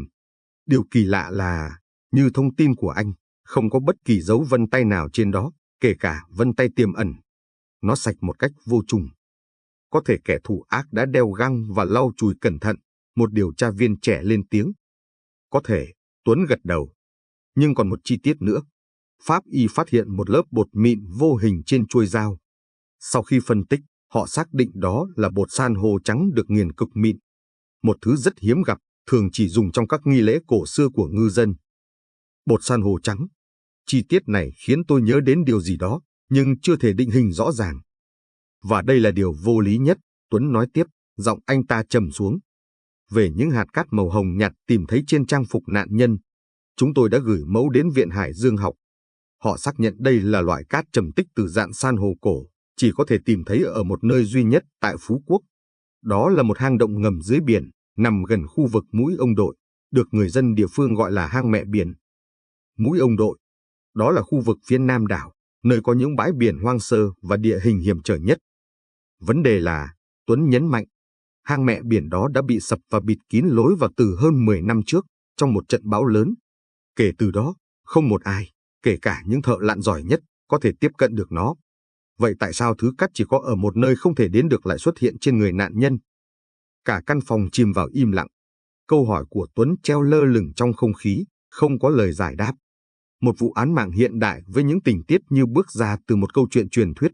Độc cá nóc, dao găm vỏ chai, bột san hô trắng và cát từ một hang động đã biến mất. Tất cả những thứ này đều liên quan đến biển cả. Có lẽ nào, đây không chỉ là một vụ án thông thường? Viên cảnh sát trẻ lúc nãy lại lên tiếng, giọng có chút do dự. Ý tôi là, Những yếu tố này, nó giống như một nghi lễ, một lời nguyền nào đó. Thiếu tá Tuấn lườm cậu ta một cái sắc lẹm. Trung úy Hùng, chúng ta là cảnh sát điều tra, không phải nhà nghiên cứu văn hóa dân gian. Tập trung vào bằng chứng thực tế. Kiểm tra lại camera an ninh toàn bộ khu vực phía nam đảo trong vòng 24 giờ qua. Rà soát tất cả các cửa hàng bán đồ lặn và tàu thuyền cho thuê. Mặc dù Tuấn gạt đi, nhưng tôi biết ý tưởng về một lời nguyền đã gieo vào đầu tất cả mọi người ở đây, kể cả anh ta. Kẻ thù ác rõ ràng muốn gửi đi một thông điệp. Hắn không chỉ muốn Phan Hưng mất mạng, mà còn muốn tạo ra một câu chuyện, một huyền thoại xung quanh sự ra đi của ông ta. Trong đầu tôi chợt lóe lên một cái tên. Một người có thể giải mã những thông điệp ma quái này. Thiếu tá, tôi nói, tôi cần ra ngoài một lần nữa. Tôi nghĩ tôi biết một người có thể hiểu ý nghĩa của những thứ này. Tuấn nhìn tôi, vẻ mặt đầy ngờ vực. Lại một nguồn tin nữa của anh à? Không phải nguồn tin. Ông ấy là một chuyên gia. Một chuyên gia về biển cả và những bí mật của nó. Tuấn do dự, nhưng cuối cùng cũng gật đầu. Đi đi. Nhưng có bất cứ thông tin gì phải báo cho tôi ngay lập tức. Và đừng có gây thêm rắc rối. Tôi rời khỏi phòng họp, lòng đầy những câu hỏi. Lần này, điểm đến của tôi không phải là một bãi biển thơ mộng hay một khu nghỉ dưỡng hào nhoáng. Tôi đi về phía đông đảo, đến làng chài Hàm Ninh. Khi tôi đến nơi, mặt trời đã lặn hẳn, để lại một vệt sáng tím biếc ở chân trời. Làng chài Hàm Ninh về đêm có một vẻ đẹp rất riêng. Ánh đèn vàng ấm áp hắt ra từ những ngôi nhà sàn san sát nhau trên mặt nước. Mùi nước mắm nồng nàn đặc trưng từ các nhà thùng gần đó thoang thoảng trong gió. Tiếng sóng vỗ vào chân cầu cảng, tiếng trẻ con nô đùa, tiếng người lớn gọi nhau ý ới. Một khung cảnh bình dị và sống động. Tôi hỏi thăm đường đến nhà ông Bảy. Người dân ở đây có vẻ hơi e dè khi nhắc đến ông, nhưng họ vẫn chỉ đường cho tôi. Căn nhà của ông nằm ở cuối làng, hơi tách biệt so với những nhà khác. Đó là một ngôi nhà sàn nhỏ, cũ kỹ, trông có vẻ đã chống chọi với không biết bao nhiêu trận bão. Tôi bước lên những bậc thang gỗ ọp ẹp. Cửa nhà không đóng. Tôi thấy một người đàn ông già, gầy gò, đang ngồi bó gối trên sàn nhà. Trước mặt là một chiếc bàn trà nhỏ. Mái tóc ông bạc trắng, rối bù. Làn da nhăn nheo, sạm đen vì nắng gió. Ông mặc một bộ bà ba màu nâu sồng đã cũ, nhưng đôi mắt của ông thì hoàn toàn trái ngược với vẻ ngoài già nua. Nó sáng và sắc lẹm, như mắt của một con chim ưng. Tìm lão có việc gì? Ông cất tiếng hỏi trước khi tôi kịp mở lời. Giọng ông khàn khàn, như thể đã lâu không nói chuyện. Chào ông Bảy, tôi nói, cố tỏ ra lịch sự. Cháu là Nam. Cháu đến đây muốn hỏi ông vài chuyện. Người ta gọi lão là Bảy độc đắc, ông sửa lại, nhấp một ngụm trà. Vì lão là người duy nhất trên cái đảo này còn phân biệt được con cá nào ăn được, con nào tiễn người ta về với biển mẹ. Cậu tìm lão, chắc không phải để hỏi cách nấu canh chua cá nóc đâu nhỉ? Tôi mỉm cười. Ông già này quả là không tầm thường. Dạ không, cháu muốn hỏi ông về độc cá nóc, nhưng không phải để nấu ăn. Tôi ngồi xuống đối diện ông, đặt chiếc điện thoại lên bàn và mở hình ảnh con dao găm vỏ chai. Ông có biết thứ này không? Ông Bảy nheo mắt lại, nhìn chằm chằm vào bức ảnh. Một thoáng ngạc nhiên lướt qua trên khuôn mặt khắc khổ của ông. Ông cầm lấy chiếc điện thoại của tôi, phóng to bức ảnh lên, xem xét từng chi tiết trên chuôi dao. Vỏ chai tai tượng ngàn năm, ông lẩm bẩm, giọng có chút run rẩy. Thứ này không phải để làm hung khí. Đây là vật tế lễ. Người xưa dùng nó để thực hiện nghi lễ sám hối với Long Vương, khi họ lỡ phạm phải một điều cấm kỵ nào đó của biển cả. Điều cấm kỵ, tôi hỏi lại. Đúng vậy, ông Bảy gật đầu, đặt chiếc điện thoại xuống. Biển cả hào phóng, cho con người tôm cá. Nhưng biển cả cũng có những luật lệ riêng. Kẻ nào tham lam, lấy đi những thứ không thuộc về mình, kẻ nào làm ô uế biển mẹ, kẻ đó sẽ phải trả giá. Con dao này là một lời nhắc nhở, một lời phán xét. Tim tôi đập thình thịch. Lời nói của ông Bảy dường như đang hé lộ một bức màn bí ẩn. Vậy còn, độc cá biển thì sao? Thưa ông, tôi hỏi tiếp. Tại sao kẻ thù ác lại dùng nó? Ông Bảy cười khẩy, một nụ cười bí hiểm. Độc cá là nanh vuốt của Long Vương. Nó không làm người ta đau đớn. Nó chỉ từ từ lấy đi hơi thở, khiến cơ thể tê liệt trong khi đầu óc vẫn hoàn toàn tỉnh táo. Nó là một sự trừng phạt. Kẻ trúng độc sẽ phải trải qua những giây phút cuối cùng trong sự bất lực, nhìn thấy mọi thứ xung quanh mà không thể cử động, không thể kêu cứu. Đó là cái giá phải trả cho sự ngạo mạn. Tôi rùng mình. Mô tả của ông Bảy khiến tôi hình dung ra cảnh tượng Phan Hưng nằm đó, bất lực, trong khi kẻ thù ác thực hiện những bước cuối cùng trong kế hoạch của mình. Còn một thứ nữa, tôi nói, cố gắng giữ giọng bình tĩnh. Bột san hô trắng và cát từ hang mẹ biển. Nghe đến hai từ hang mẹ biển, đôi mắt ông Bảy mở to. Sự ngạc nhiên lần này còn lớn hơn lúc ông thấy con dao găm. Cậu nói sao? Cát từ hang mẹ biển, ông hỏi lại, giọng đầy vẻ hoài nghi. Không thể nào. Cái hang đó đã bị lấp kín từ lâu rồi. Nhưng cảnh sát đã tìm thấy nó trên người nạn nhân. Ông Bảy đứng dậy, đi lại trong căn nhà sàn chật hẹp. Trông ông có vẻ kích động. Bột san hô trắng là để thanh tẩy, để gột rửa tội lỗi. Còn cát từ hang mẹ biển, nó là đất thánh. Người xưa tin rằng đó là nơi mẹ biển ngự trị, là nơi khởi nguồn của sự sống trên hòn đảo này. Rải thứ cát đó lên người một kẻ đã khuất là một hành động mang ý nghĩa sâu sắc. Ý nghĩa gì ạ? Ông Bảy dừng lại, nhìn thẳng vào mắt tôi. Nó có nghĩa là kẻ đó không chỉ muốn nạn nhân mất mạng, mà còn muốn linh hồn của ông ta phải trở về với biển cả, để chịu sự phán xét vĩnh viễn của mẹ biển. Đây không phải là một vụ án thông thường, cậu trai trẻ ạ. Đây là một lời nguyền. Một lời nguyền được thực hiện một cách hoàn hảo. Lời nói của ông Bảy khiến mọi thứ trong đầu tôi như vỡ òa. Tất cả những chi tiết rời rạc, tưởng chừng vô lý, giờ đây đã kết nối lại với nhau thành một câu chuyện hoàn chỉnh, một câu chuyện nhuốm màu huyền bí và đầy thù hận. Kẻ thủ ác là một người cực kỳ am hiểu văn hóa và tín ngưỡng của ngư dân Phú Quốc.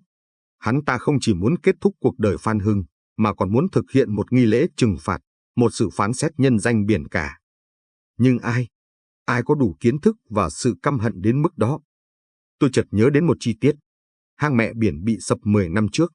Quá trình xây dựng Dơ Pơn cũng bắt đầu vào khoảng thời gian đó. Liệu có sự liên quan nào không? Ông Bảy, tôi hỏi, ông có nhớ 10 năm trước khi người ta xây dựng khu nghỉ dưỡng Dơ Pơn không? Có chuyện gì đặc biệt đã xảy ra vào lúc đó không ạ? Vẻ mặt ông Bảy chợt trở nên u ám. Ông ngồi xuống, rót thêm một chén trà, nhưng không uống. Đôi mắt ông nhìn xa xăm ra màn đêm đen kịt ngoài cửa sổ. 10 năm trước, ông lẩm bẩm. Đó là lúc hòn đảo này bắt đầu thay đổi. Họ đến, mang theo máy móc, tiền bạc. Họ san lấp những bãi biển, phá hủy những rạn san hô, đuổi những làng trại đã tồn tại hàng trăm năm đi nơi khác để xây nên những khối bê tông khổng lồ. Giọng ông đầy vẻ chua xót.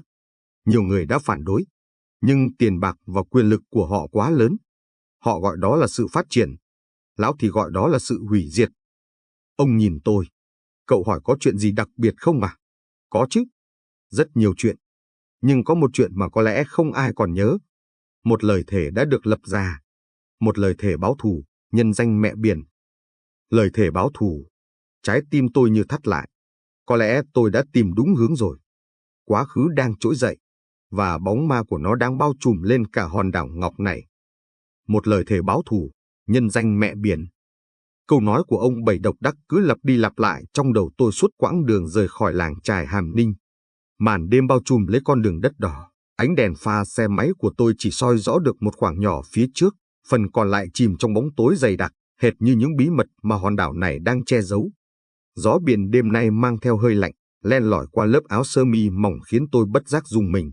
Không phải vì lạnh, mà vì những gì tôi vừa được nghe. Vụ án này không còn đơn thuần là những toan tính về tiền bạc hay tình ái. Nó đã được nâng lên một tầm cao khác, nhuốm màu sắc của một cuộc báo thù mang tính tâm linh. Kẻ thù ác không chỉ hành động vì lợi ích cá nhân, mà còn tin rằng mình là sứ giả của biển cả, đang thực thi công lý. Điều đó khiến hắn trở nên nguy hiểm và khó đoán hơn gấp bội. Hắn ta am hiểu về độc dược, về những nghi lễ cổ, và quan trọng nhất, hắn ta có một mối thù hận sâu sắc với Phan Hưng, một mối thù bắt nguồn từ 10 năm về trước, từ chính quá trình khai sinh ra đế chế Dơ Pơn. Sáng hôm sau, tôi quyết định tạm gác lại những nghi phạm hiện tại như Lan Anh hay Minh. Họ có động cơ, nhưng hành vi của họ không khớp với những gì tôi vừa khám phá. Họ là những con cá mập của thế giới hiện đại, chỉ quan tâm đến tiền và quyền. Còn kẻ tôi đang tìm kiếm là một bóng ma từ quá khứ, một con người sống với những niềm tin và nỗi đau đã bị chôn vùi từ lâu. Tôi cần một người có thể kể cho tôi nghe câu chuyện trọn vẹn của Dơ Pơn 10 năm về trước, một người không bị mua chuộc bởi tiền bạc của Phan Hưng. Và tôi biết phải tìm ai. Điểm đến của tôi là một quán cà phê nhỏ nằm sâu trong một con hẻm ở thị trấn Dương Đông. Quán không có bảng hiệu lớn, chỉ có một tấm gỗ nhỏ khắc tay chữ cà phê ghiền. Đây là nơi lui tới của những người dân địa phương lớn tuổi, những người muốn tìm một góc yên tĩnh để đọc báo, chơi cờ và hoài niệm về một Phú Quốc xưa cũ. Chủ quán là chú Tư, một nhà báo địa phương đã về hưu, người từng có những bài viết sắc sảo về những vấn đề nhức nhối của hòn đảo trước khi sức ép của kim tiền khiến ông phải gác bút. Chú Tư đang ngồi sau quầy, tay cầm tờ báo giấy, cặp kính lão trễ xuống tận sống mũi. Thấy tôi, ông ngẩng lên, nụ cười hiền hậu. Lại là cậu à, nhà báo Sài Gòn. Cậu đúng là có duyên với rắc rối thật đấy. Cả cái đảo này đang xôn xao về vụ ở Dơ Pơn. Tôi biết thế nào cậu cũng mò đến đây. Cháu chào chú Tư, tôi cười, kéo một chiếc ghế gỗ ngồi xuống. Chú biết cháu không thể ngồi yên được mà. Chú pha cho cháu một ly đen đá nhé. Ít đường thôi. Trong lúc chú Tư lách cách pha cà phê, tôi đi thẳng vào vấn đề. Chú Tư, cháu cần chú kể cho cháu nghe về quá trình xây dựng Dơ Pơn 10 năm trước. Cháu muốn nghe những câu chuyện không được viết trên báo. Chú Tư đặt ly cà phê xuống bàn, tiếng đá va vào thành ly nghe lanh lảnh. Ông thở dài, ánh mắt nhìn xa xăm. 10 năm. Cứ ngỡ mấy ngày hôm qua. Đó là lúc Phú Quốc bắt đầu thay ra đổi thịt, nhưng cách người ta vẫn hay nói. Phan Hưng, lúc đó chỉ là một tay trọc phú mới nổi từ đất liền, mang theo một bao tải tiền và những lời hứa hẹn về một thiên đường nghỉ dưỡng đẳng cấp quốc tế. Dự án Dơ Pơn được xây dựng trên mảnh đất của một làng chài cũ, phải không chú? Đúng vậy, chú Tư gật đầu. Làng chài An Thới cũ. Một làng chài nhỏ, yên bình, người dân sống bằng nghề đi biển và làm nước mắm. Họ đã sống ở đó qua bao nhiêu thế hệ. Nhưng mảnh đất đó lại là đất vàng. Nó có một trong những bãi biển đẹp nhất đảo và một vị trí chiến lược. Phan Hưng đã nhắm trúng nó. Và ông ta đã dùng tiền để giải tỏa. Tiền, và cả những thứ khác nữa, chú Tư nói, giọng trầm xuống. Ban đầu, người dân phản đối kịch liệt. Họ không muốn rời bỏ mảnh đất của cha ông. Phan Hưng đã dùng đủ mọi cách. Ông ta cho người đến gây rối, cắt điện, cắt nước, chặn đường ra biển của họ. Ông ta chia rẽ nội bộ làng chài, mua chuộc một vài người để họ gây sức ép lên những người còn lại. Cuối cùng, hầu hết các gia đình đều phải chấp nhận khoản tiền đền bù ít ỏi và dọn đi nơi khác. Hầu hết. Tức là vẫn còn những người không chấp nhận, tôi hỏi, cảm thấy mình đang đi đúng hướng. Phải, vẫn còn một vài gia đình kiên quyết bám trụ đến cùng. Dẫn đầu họ là một người đàn ông tên Trần Văn An. Ông ấy là một ngư dân lão luyện, được mọi người trong làng kính trọng. Ông An tin rằng mảnh đất đó là đất thiêng, được mẹ biển ban cho. Ông nói rằng việc xây dựng khu nghỉ dưỡng sẽ phá hủy long mạch, sẽ khiến mẹ biển nổi giận. Nhưng ai mà tin lời một ông già gân cổ cơ chứ? Trần Văn An. Cái tên này làm tôi nhớ lại thông tin mình tìm được trong văn phòng lưu trữ. Đó là cha của chàng trai tên Khoa và cô gái tên Thảo. Rồi sao nữa hả chú, tôi thúc giục. Phan Hưng mất hết kiên nhẫn. Ông ta cho san lấp mặt bằng bất chấp sự phản đối. Và rồi, thảm kịch đã xảy ra.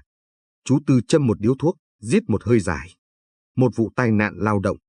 Một chiếc máy xúc bị mất phanh, lao thẳng vào căn nhà cuối cùng còn sót lại trong làng chài. Căn nhà của ông An. Trong vụ tai nạn đó, có người không qua khỏi, đúng không chú? Chú Tư gật đầu, làn khói thuốc trắng đục che đi vẻ đau xót trong mắt ông. Thằng Khoa, con trai duy nhất của ông An, lúc đó mới 18 tuổi. Nó đang ở trong nhà. Nó đã không qua khỏi. Một chàng trai khỏe mạnh, hiền lành, là niềm hy vọng của cả gia đình. Cả quán cà phê chìm vào im lặng. Tôi có thể nghe thấy tiếng tích tắc của chiếc đồng hồ treo tường. Một mạng người đã mất đi, bị chôn vùi dưới gạch đá và sự im lặng của đồng tiền. Vụ việc sau đó được giải quyết thế nào ạ? Phan Hưng đã bưng bít mọi chuyện rất nhanh, chú Tư nói, giọng đầy vẻ cay đắng. Ông ta gọi đó là một tai nạn đáng tiếc. Ông ta bồi thường cho gia đình ông An một số tiền rất lớn. Lớn đến mức có thể khiến người ta im lặng. Báo chí địa phương chỉ đưa tin qua loa rồi thôi. Tôi đã cố gắng viết một bài điều tra, nhưng bị cấp trên gạt đi. Họ nói đừng đụng vào ổ kiến lửa. Vậy gia đình ông An sau đó ra sao? Sau sự ra đi của con trai, ông An như người mất hồn. Vợ ông, bà Lành, thì khóc đến cạn nước mắt. Họ nhận tiền bồi thường, nhưng không phải để hưởng thụ. Họ dùng số tiền đó để xây lại ngôi miếu thờ mẹ biển ở một nơi khác, rồi rời khỏi Phú Quốc. Nghe nói ông An lâm bệnh nặng không lâu sau đó và cũng qua đời. Còn bà Lành và cô con gái lớn thì không ai biết họ đã đi đâu. Gia đình tan nát. Con trai mất, chồng mất, phải rời bỏ quê hương. Nỗi đau và sự uất hận đó, nếu không được giải tỏa, sẽ tích tụ lại, trở thành một quả bom nổ chậm. Và quả bom đó dường như vừa mới phát nổ sau 10 năm. Tôi cảm ơn chú Tư, trả tiền cà phê và rời đi. Tôi cần phải quay lại văn phòng lưu trữ của xã. Tôi cần xác nhận lại một lần nữa. Mất gần cả một buổi chiều, Tôi mới lục tìm được bộ hồ sơ hộ khẩu cũ của làng trại An Thới cũ. Nó đã ố vàng và bám đầy bụi. Trần Văn An, Nguyễn Thị Lành. Con trai, Trần Minh Khoa. Con gái, Trần Thị Thảo. Mọi thông tin đều trùng khớp. Bà Thảo, trưởng bộ phận tổ chức sự kiện Mẫn Cán, người đã làm việc bên cạnh Phan Hưng suốt nhiều năm, người đã giành được sự tin tưởng tuyệt đối của ông ta. Người có vẻ ngoài khắc khổ và đôi mắt luôn chất chứa một nỗi buồn sâu thẳm. Một luồng điện chạy dọc sống lưng tôi. Con sói đã ẩn mình trong bầy cừu quá lâu. 10 năm. 10 năm trời kiên nhẫn, chờ đợi một cơ hội hoàn hảo. Lễ hội Halloween, màn rước kiệu thủy tề, tất cả đều do một tay bà ta lên kế hoạch và sắp đặt. Đó không chỉ là một sự kiện, đó là một sân khấu được dựng lên cho màn báo thù cuối cùng. Bà ta đã chọn một cái kết đầy tính biểu tượng cho kẻ thù của mình. Phan Hưng, kẻ tự xưng là chúa tể của vùng biển này, đã phải ra đi trong lốt một vị thủy tề giả mạo. Kẻ đã phá hủy ngôi miếu thờ mẹ biển đã phải chịu sự trừng phạt nhân danh biển cả, với những vật tế lễ chỉ có người trong cuộc mới hiểu được ý nghĩa. Tôi lập tức rút điện thoại, gọi cho thiếu tá Tuấn. Thiếu tá, tôi nghĩ tôi đã tìm ra thủ phạm rồi, tôi nói ngay, không một lời chào hỏi. Hãy kiểm tra lý lịch thật của bà Vũ Thanh Thảo, trưởng bộ phận sự kiện của The Pearl. Tên thật của bà ta là Trần Thị Thảo. Bà ta là chị gái của Trần Minh Khoa, nạn nhân trong vụ tai nạn xây dựng 10 năm trước. Đầu dây bên kia im lặng trong vài giây. Tôi có thể nghe thấy tiếng thở gấp của Tuấn. Anh chắc chứ? Chắc chắn 100%. Động cơ, kiến thức về các nghi lễ và cơ hội tiếp cận nạn nhân. Tất cả đều hội tụ ở một người. Tôi sẽ cho người xác minh và bắt giữ bà ta ngay lập tức. Tuấn đang nói dở thì tôi cắt ngang. Khoan đã, thiếu tá, tôi nói lớn. Đừng bắt bà ta vội. Hãy để tôi gặp bà ta trước. Anh điên à? Tuấn gắt lên. Bà ta là một nghi phạm nguy hiểm. Anh không thể. Chỉ 5 phút thôi, Tuấn, tôi nài nỉ. Tôi có cảm giác có gì đó không ổn. Một mình bà ta, một người phụ nữ chân yếu tay mềm, làm sao có thể tự mình di chuyển cơ thể của một người đàn ông to lớn như Phan Hưng? Làm sao bà ta có thể sắp đặt mọi thứ hoàn hảo đến vậy mà không bị ai phát hiện? Chắc chắn phải có kẻ đồng lõa. Tôi không nói cho Tuấn biết về những nghi ngờ của tôi đối với mình. Tôi muốn tự mình kiểm chứng trước. Tôi muốn nhìn vào mắt bà ta, muốn nghe chính bà ta nói. Có những thứ chỉ có thể cảm nhận được khi đối mặt trực tiếp. Hãy cho tôi 5 phút, sau đó các anh có thể vào. Đầu dây bên kia lại im lặng. Tôi biết mình đang yêu cầu một điều hết sức vô lý và trái với quy trình. Nhưng có lẽ, những thông tin tôi cung cấp đã mang lại cho tôi một chút tín nhiệm. Được rồi, Tuấn nói sau một hồi cân nhắc. 5 phút. Chúng tôi sẽ ở ngay bên ngoài. Nếu có bất cứ động tĩnh gì, chúng tôi sẽ ập vào ngay. Cẩn thận đấy, nhà báo. Tôi cúp máy, tim đập loạn nhịp. Màn kịch sắp đến hồi hạ màn. Nhưng tôi có cảm giác vẫn còn một nhân vật nữa đang ẩn mình trong bóng tối, một kẻ giật dây còn tinh vi hơn cả người mà tôi sắp đối mặt. Tôi đi về phía khu văn phòng sự kiện của The Pearl, nơi bà Thảo đang làm việc. Khi tôi đến gần, tôi thấy từ xa, người của Tuấn đã vào vị trí. Họ mặc thường phục, giả làm nhân viên và khách, nhưng ánh mắt cảnh giác của họ không thể che giấu được. Tôi hít một hơi thật sâu, gõ cửa phòng làm việc của bà Thảo. Mời vào. Giọng nói vẫn bình tĩnh, mẫn cán như mọi khi. Nhưng tôi biết, đằng sau sự bình tĩnh đó là một cơn bão đã âm ỉ suốt 10 năm. Tôi đẩy cửa bước vào. Căn phòng làm việc của bà Thảo ngập tràn ánh sáng và màu sắc, một sự tương phản đến kỳ lạ với con người và câu chuyện của bà. Những tấm bảng ghim đầy các mẫu thiết kế, hình ảnh về những sự kiện sắp tới, những dải duy băng đủ màu treo trên tường. Mùi giấy mới và mùi hoa oải hương khô thoang thoảng trong không khí. Nó giống như thế giới của một người tận tâm với công việc, một người tìm thấy niềm vui trong việc tạo ra hạnh phúc cho người khác. Bà Thảo đang ngồi sau bàn làm việc, lưng quay về phía cửa. Bà đang cặm cụi sắp xếp lại một chồng hồ sơ. Vẫn là dáng người nhỏ bé, gầy guộc, mái tóc búi gọn gàng. Nghe tiếng tôi vào, bà quay lại, cặp kính lão trễ trên sống mũi. Anh Nam, bà có vẻ hơi ngạc nhiên. Anh tìm tôi có việc gì không? Nếu là về cuộc điều tra, tôi đã khai báo hết với cảnh sát rồi. Giọng bà vẫn đều đều, không một chút biểu cảm. Sự bình tĩnh của bà ta gần như hoàn hảo. Gần như, bởi vì tôi nhận ra bàn tay đang đặt trên chồng hồ sơ của bà khẽ run lên. Tôi không đi vòng vo. Tôi biết mình chỉ có 5 phút. Tôi bước đến trước bàn làm việc của bà, lấy trong túi áo ra một tấm ảnh đã cũ, đặt nhẹ nhàng lên mặt bàn. Đó là tấm ảnh tôi đã chụp lại từ bộ hồ sơ hộ khẩu ở văn phòng lưu trữ xã. Một tấm ảnh gia đình. Ông Trần Văn An, bà Nguyễn Thị Lành, cô bé Thảo e rẻ nép vào lòng mẹ, và cậu bé Khoa đang cười toe toét, khoe chiếc răng sún. Đây là một gia đình hạnh phúc, tôi nói khẽ. Họ sống ở làng chài An Thới cũ. Họ có một cuộc sống bình dị bên biển cả, cho đến khi một dự án tên là Dơ Pơn xuất hiện. Bà Thảo sững người. Bà nhìn chăm chăm vào bức ảnh, khuôn mặt vốn đã khắc khổ nay lại càng trở nên trắng bệch. Sự bình tĩnh mà bà cố gắng xây dựng bấy lâu nay sụp đổ trong chớp mắt. Đôi môi bà mấp máy, nhưng không một âm thanh nào phát ra. Cậu bé này tên là Khoa, tôi tiếp tục, chỉ tay vào cậu bé trong ảnh. Một chàng trai trẻ đầy sức sống. Nhưng cậu ấy đã không có cơ hội để lớn lên. Mạng sống của cậu ấy đã bị chôn vùi dưới lòng đất, để nhường chỗ cho sự xa hoa và lộng lẫy của khu nghỉ dưỡng này. Đúng không, thưa bà? Trần Thị Thảo. Cái tên thật của bà được thốt ra như một tiếng sét. Bà Thảo ngửa người ra sau, tựa vào lưng ghế như thể vừa bị một cú đấm vô hình. Bà nhắm nghiền mắt lại. Vài giọt nước mắt bắt đầu lăn dài trên gò má đầy nếp nhăn. Vở kịch đã đến lúc hạ màn. Làm sao anh biết? Bà thì thào, giọng lạc đi. Quá khứ không bao giờ thực sự ngủ yên, thưa bà, tôi đáp. Nó luôn tìm cách để trỗi dậy. Bà đã chờ đợi 10 năm. 10 năm sống bên cạnh kẻ thù, đóng vai một nhân viên tận tụy, để rồi ra tay vào một đêm được tính toán hoàn hảo. Mọi thứ đều mang tính biểu tượng. Độc cá nóc, con dao găm vỏ chai, cát từ hang mẹ biển. Bà không chỉ muốn ông ta ra đi, bà còn muốn thực hiện một nghi lễ phán xét. Bà Thảo mở mắt ra. Giờ đây, trong đôi mắt ấy không còn là nỗi buồn sâu thẳm nữa, mà là một ngọn lửa căm hận đã cháy âm ỉ suốt một thập kỷ. Phán xét. Bà cười một nụ cười méo mó, đầy đau đớn. Anh gọi đó là phán xét ư? Không, đó là công lý. Là thứ công lý mà pháp luật và đồng tiền đã từ chối gia đình tôi. Phan Hưng, ông ta đã cướp đi mọi thứ của chúng tôi. Em trai tôi, cha tôi, quê hương của tôi. Ông ta xây dựng nên thiên đường của ông ta trên nấm mồ của gia đình tôi.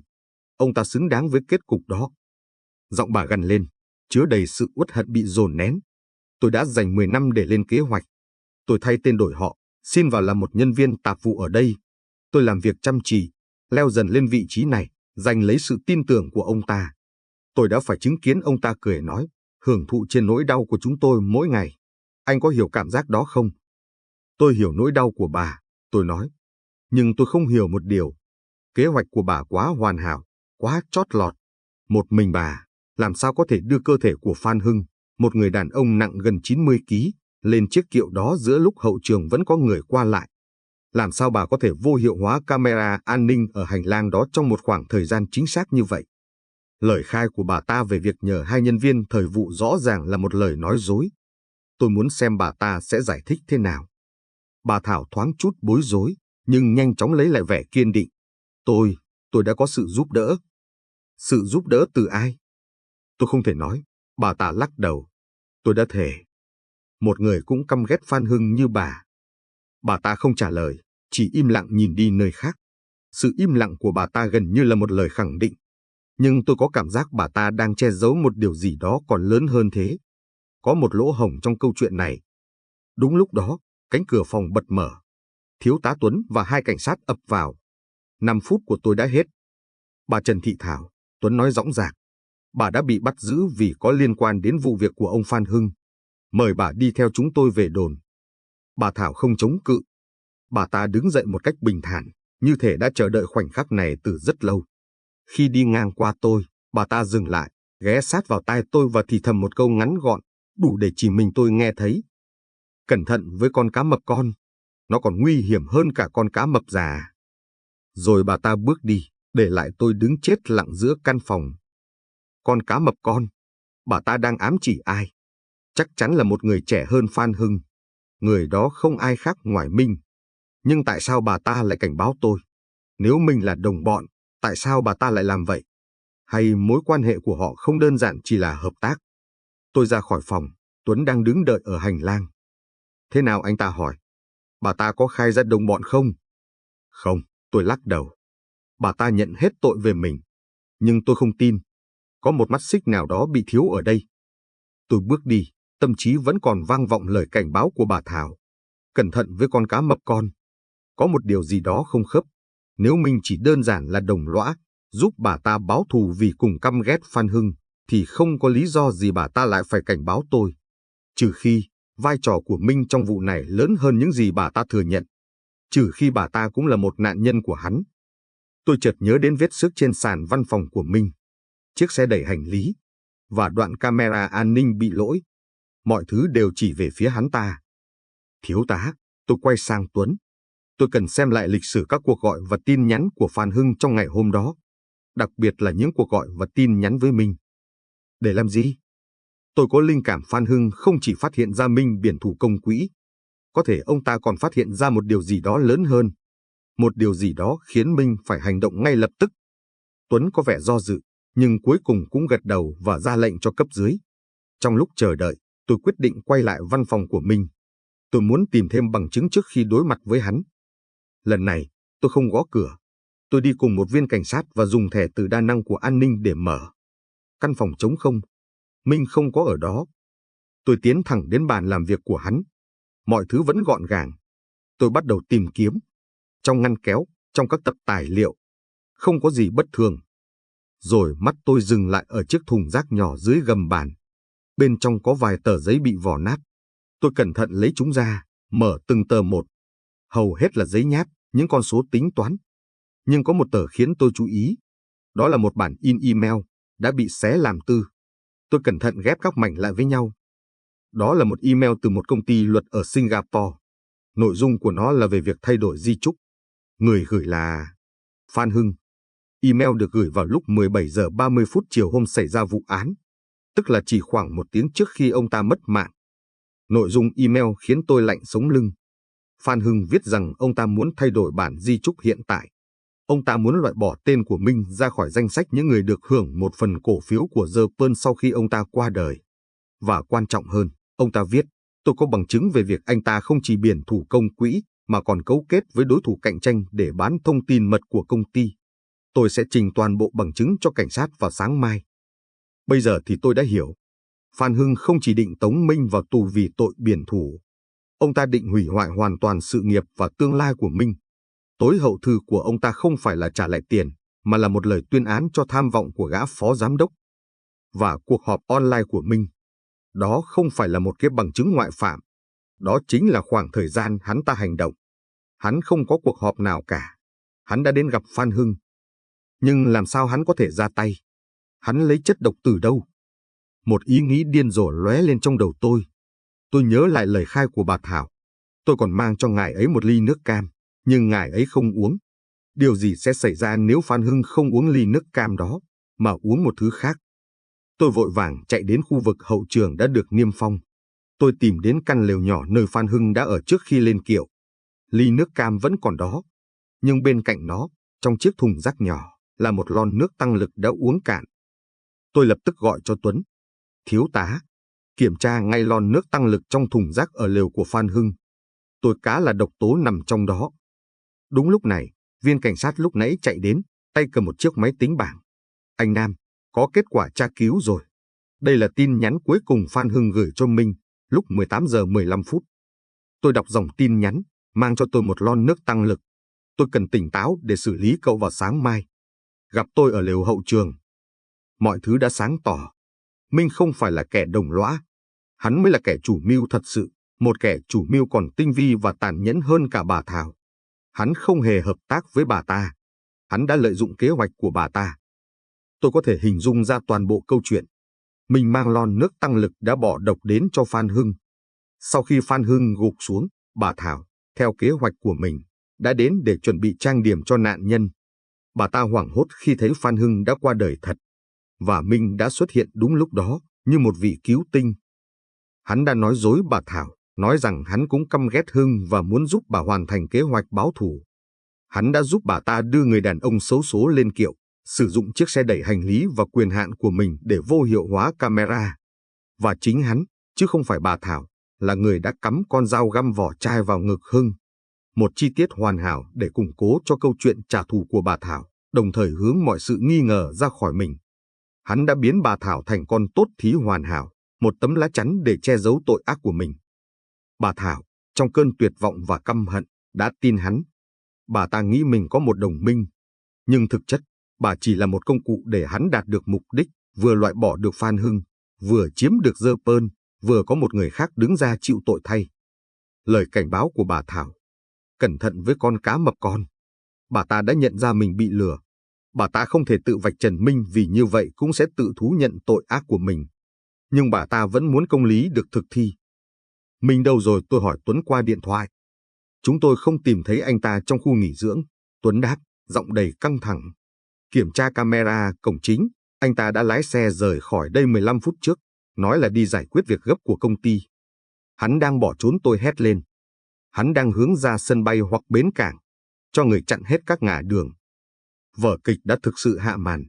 Và kẻ phản diện cuối cùng, kẻ nguy hiểm nhất, cuối cùng cũng đã lộ mặt. Không khí trong trung tâm chỉ huy tạm thời đột nhiên trở nên căng như dây đàn. Tiếng bộ đàm rè rẻ liên tục, tiếng gõ bàn phím dồn dập, tiếng những bước chân vội vã. Thiếu tá Tuấn đứng giữa phòng, khuôn mặt lạnh như tiền, liên tục ra mệnh lệnh qua điện thoại. Cuộc săn lùng con cá mập con đã chính thức bắt đầu. Tất cả các đơn vị chú ý. Đối tượng Minh, phó giám đốc khu nghỉ dưỡng Dơ Pơn, đang bỏ trốn. Đặc điểm nhận dạng, cao 1m75, dáng người thư sinh, đeo kính gọng đen, mặc vest xám. Di chuyển bằng xe Mercedes màu đen, biển số. Tuấn đọc to biển số xe của Minh, giọng nói vang vọng khắp căn phòng. Phong tỏa tất cả các ngả đường chính dẫn ra sân bay quốc tế Phú Quốc và cảng hành khách Bãi Vòng. Rà soát tất cả các bến tàu cá tư nhân ở An Thới và Dương Đông. Đối tượng có thể sẽ tìm đường trốn bằng đường biển. Hắn ta rất thông minh và xảo quyệt, tuyệt đối không được chủ quan. Tôi đứng ở một góc, cảm giác vừa căng thẳng vừa có một chút gì đó thỏa mãn. Màn kịch dối trá kéo dài suốt 2 ngày qua cuối cùng cũng đã bị lật tẩy. Kẻ thù ác thật sự, kẻ giật dây trong bóng tối, đã bị lôi ra ánh sáng. Hắn thông minh, tàn nhẫn, đã tính toán mọi đường đi nước bước. Nhưng hắn đã phạm phải một sai lầm chết người. Hắn đã đánh giá thấp nỗi đau và sự căm hận của một người phụ nữ, và cũng đã đánh giá thấp sự tò mò của một gã nhà báo già. Lời cảnh báo của bà Thảo chính là mảnh ghép cuối cùng, là chìa khóa mở ra toàn bộ sự thật. Bà ta biết mình không thể thoát tội, nhưng bà ta không muốn kẻ đã lợi dụng nỗi đau của mình được nhởn nhơ ngoài vòng pháp luật. Đó là hành động công lý cuối cùng mà bà có thể làm. Thời gian trôi qua một cách nặng nề. 10 phút, 20 phút, nửa tiếng. Vẫn chưa có tin tức gì từ các đội truy bắt. Tôi biết Minh là một kẻ lọc lõi. Hắn đã có sự chuẩn bị. Việc rời khỏi khu nghỉ dưỡng 15 phút trước khi chúng tôi phát hiện ra không phải là ngẫu nhiên. Hắn đã cảm nhận được nguy hiểm khi tôi bắt đầu đặt những câu hỏi về vết xước trên sàn và đoạn camera bị lỗi. Chết tiệt! Tuấn đập tay xuống bàn. Hắn như bốc hơi vậy. Không có dấu vết ở sân bay hay cảng Bãi Vòng. Hắn sẽ không đi những con đường chính đâu, tôi lên tiếng, bước lại gần tấm bản đồ Phú Quốc treo trên tường. Một kẻ cẩn thận như hắn sẽ không chọn những lối thoát quá rõ ràng. Hắn biết chúng ta sẽ chặn những nơi đó đầu tiên. Tôi dùng ngón tay di chuyển trên bản đồ. Nếu muốn trốn bằng đường biển một cách nhanh nhất và ít bị chú ý nhất, hắn sẽ không ra An Thới hay Dương Đông, nơi có quá nhiều tàu thuyền và tai mắt. Hắn sẽ chọn một nơi hoang vắng hơn. Ánh mắt tôi dừng lại ở một địa điểm. Hàm Ninh, tôi nói. Làng chài Hàm Ninh. Nơi đó có rất nhiều thuyền cá nhỏ của ngư dân. Hắn có thể dễ dàng mua chuộc một chủ thuyền nào đó để đưa hắn ra vùng biển quốc tế, hoặc đến một hòn đảo không người nào đó để chờ thời cơ. Tuấn nhìn tôi, rồi nhìn vào bản đồ. Hàm Ninh. Hướng đó ngược lại với hướng sân bay. Có lý. Hắn đang chơi trò Dương Đông kích Tây. Anh ta lập tức chộp lấy bộ đàm.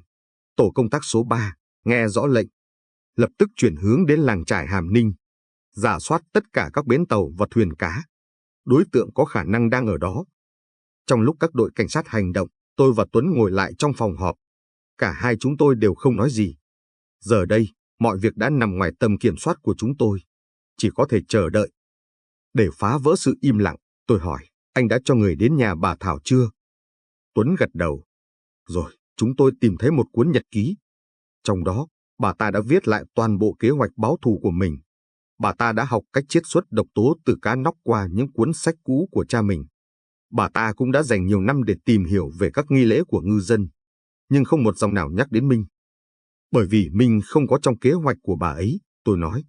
Hắn chỉ là một kẻ cơ hội, một con kền kền xuất hiện đúng lúc để rỉa xác con mồi. Nhưng làm sao hắn có được độc dược để bỏ vào lon nước tăng lực? Tuấn thắc mắc. Đó không phải là thứ dễ dàng có được. Tôi suy nghĩ một lúc rồi chợt nhớ lại một chi tiết. Có thể hắn không cần phải có nó. Hắn chỉ cần lấy nó từ một nơi có sẵn. Anh nhớ bà Thảo đã khai gì không? Tôi mang cho ngài ấy một ly nước cam, nhưng ngài ấy không uống. Có thể bà ta đã bỏ độc vào ly nước cam đó. Minh, sau khi nghe lỏm được kế hoạch, đã biết điều đó. Hắn chỉ đơn giản là lén lấy một ít dung dịch độc từ ly nước cam đó và cho vào lon nước tăng lực. Một mũi tên trúng hai đích, vừa ra tay được với Phan Hưng, vừa tạo ra bằng chứng chống lại bà Thảo. Tuấn gật gù, vẻ mặt lộ rõ sự thán phục. Một kế hoạch quá thâm độc. Hắn đã biến kế hoạch trả thù của bà Thảo thành một phần trong kế hoạch của chính hắn. Mọi thứ đều khớp với nhau một cách hoàn hảo. Đúng lúc đó, tiếng bộ đàm của Tuấn vang lên, giọng một người đàn ông đầy gấp gáp. Báo cáo chỉ huy, đã phát hiện xe của đối tượng Minh bị bỏ lại ở một con hẻm gần bến tàu Hàm Ninh. Chúng tôi cũng vừa nhận được tin báo từ người dân, có một người đàn ông giống nhận dạng đã thuê một chiếc thuyền nhỏ ra khơi cách đây khoảng 20 phút, hướng đi về phía quần đảo hải tặc. Lập tức cho tàu tuần tra truy đuổi. Tuấn hét vào bộ đàm. Tuyệt đối không để hắn chạy thoát. Cuộc rượt đuổi trên biển bắt đầu. Chúng tôi chỉ có thể theo dõi qua những thông báo ngắn gọn, đứt quãng qua bộ đàm. Tàu tuần tra của cảnh sát biển, với tốc độ và trang bị hiện đại, nhanh chóng bắt kịp chiếc thuyền cá ọp ẹp của Minh. Đối tượng không chịu đầu hàng. Hắn đang cho thuyền tăng tốc. Tàu chúng ta đã áp sát, yêu cầu đối tượng dừng lại. Một khoảng im lặng kéo dài đến nghẹt thở. Rồi cuối cùng, giọng nói của viên cảnh sát trưởng đội tuần tra cũng vang lên, rõ ràng và dứt khoát, báo cáo chỉ huy.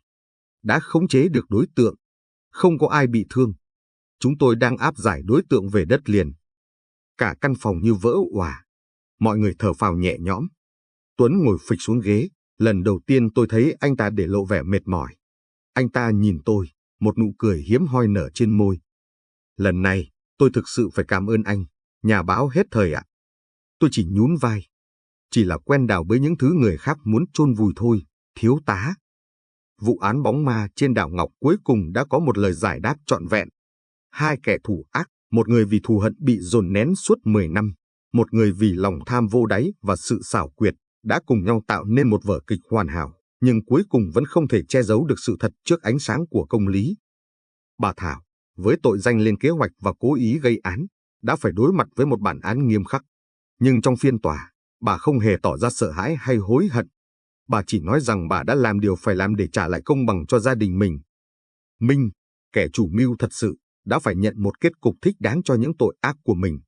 Hắn đã cố gắng chối tội đến cùng, nhưng với những bằng chứng không thể chối cãi mà chúng tôi thu thập được, từ email thay đổi di chúc, tin nhắn cuối cùng của Phan Hưng, cho đến lời khai của bà Thảo về việc bị lợi dụng, hắn đã không còn đường thoát. Vài ngày sau, giờ Pân dần trở lại với hoạt động bình thường, nhưng không khí thì không còn được như xưa. Vụ án đã để lại một vết sẹo, một lời nhắc nhở rằng đằng sau vẻ hào nhoáng, xa hoa là những góc khuất, những bi kịch được che đậy.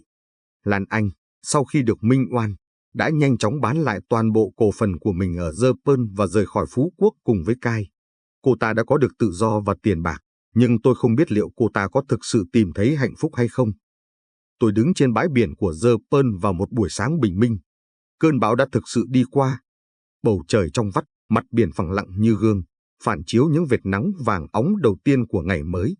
Những con sóng bắt đầu nhẹ nhàng xô vào bờ cát trắng, như đang cố gắng gột rửa đi những dấu vết của tấn bi kịch vừa xảy ra. Lễ hội đã tàn, những chiếc mặt nạ đã được gỡ xuống, trả lại cho hòn đảo vẻ yên bình, hiền hòa vốn có của nó. Tuấn đi đến bên cạnh tôi, tay cầm 2 ly cà phê. Anh ta đưa cho tôi 1 ly. Vậy là anh sắp trở lại với cuộc sống nghỉ hưu sớm của mình rồi chứ, anh ta hỏi, giọng có chút trêu chọc. Tôi nhấp một ngụm cà phê, vị đắng quen thuộc lan tỏa trong miệng. Có lẽ vậy, nhưng tôi nhận ra một điều. Điều gì? Hòn đảo này, tôi nói, nhìn ra biển. Nó đẹp một cách nao lòng, nhưng bên dưới vẻ đẹp thiên đường ấy, luôn có những góc khuất, những bí mật đen tối mà chỉ cần một cơn sóng dữ là có thể bị cuốn trôi ra ánh sáng. Công việc của tôi ở đây có lẽ vẫn chưa thể kết thúc. Tuấn mỉm cười, một nụ cười chân thành. Nếu anh muốn, phòng cảnh sát điều tra tỉnh luôn có một vị trí cố vấn danh dự cho một nhà báo già lắm chiêu như anh. Tôi bật cười. Để tôi suy nghĩ đã. Tôi vẫn còn thích tự do đi lại bằng xe máy hơn là ngồi trong văn phòng của các anh. Chúng tôi cùng nhau im lặng, ngắm nhìn mặt trời từ từ nhô lên. Một ngày mới lại bắt đầu trên đảo Ngọc. Những câu chuyện cũ đã khép lại, nhưng tôi biết hòn đảo này vẫn còn vô số những câu chuyện khác đang chờ được kể. Và một gã phóng viên già như tôi, dường như đã tìm thấy một lý do mới để không còn cảm thấy hết thời nữa. Cuộc nghỉ hưu của tôi có lẽ sẽ phải tạm hoãn vô thời hạn. Vậy là vở kịch tại Dơ Pơn đã hạ màn. Bà Thảo đã có được sự báo thù mà bà chờ đợi suốt 10 năm, nhưng lại trở thành con tốt thí trong tay một kẻ còn tàn nhẫn hơn. Minh, với tham vọng của mình, cuối cùng đã phải trả giá. Theo các bạn, hành động của bà Thảo là công lý hay chỉ đơn thuần là sự trả thù mù quáng? Và liệu có cái giá nào là xứng đáng cho một mạng người đã mất? Hãy để lại suy nghĩ của mình ở phần bình luận nhé. Cảm ơn các bạn đã lắng nghe. Đừng quên like và subscribe kênh Nam Hay Kể để không bỏ lỡ những câu chuyện tiếp theo.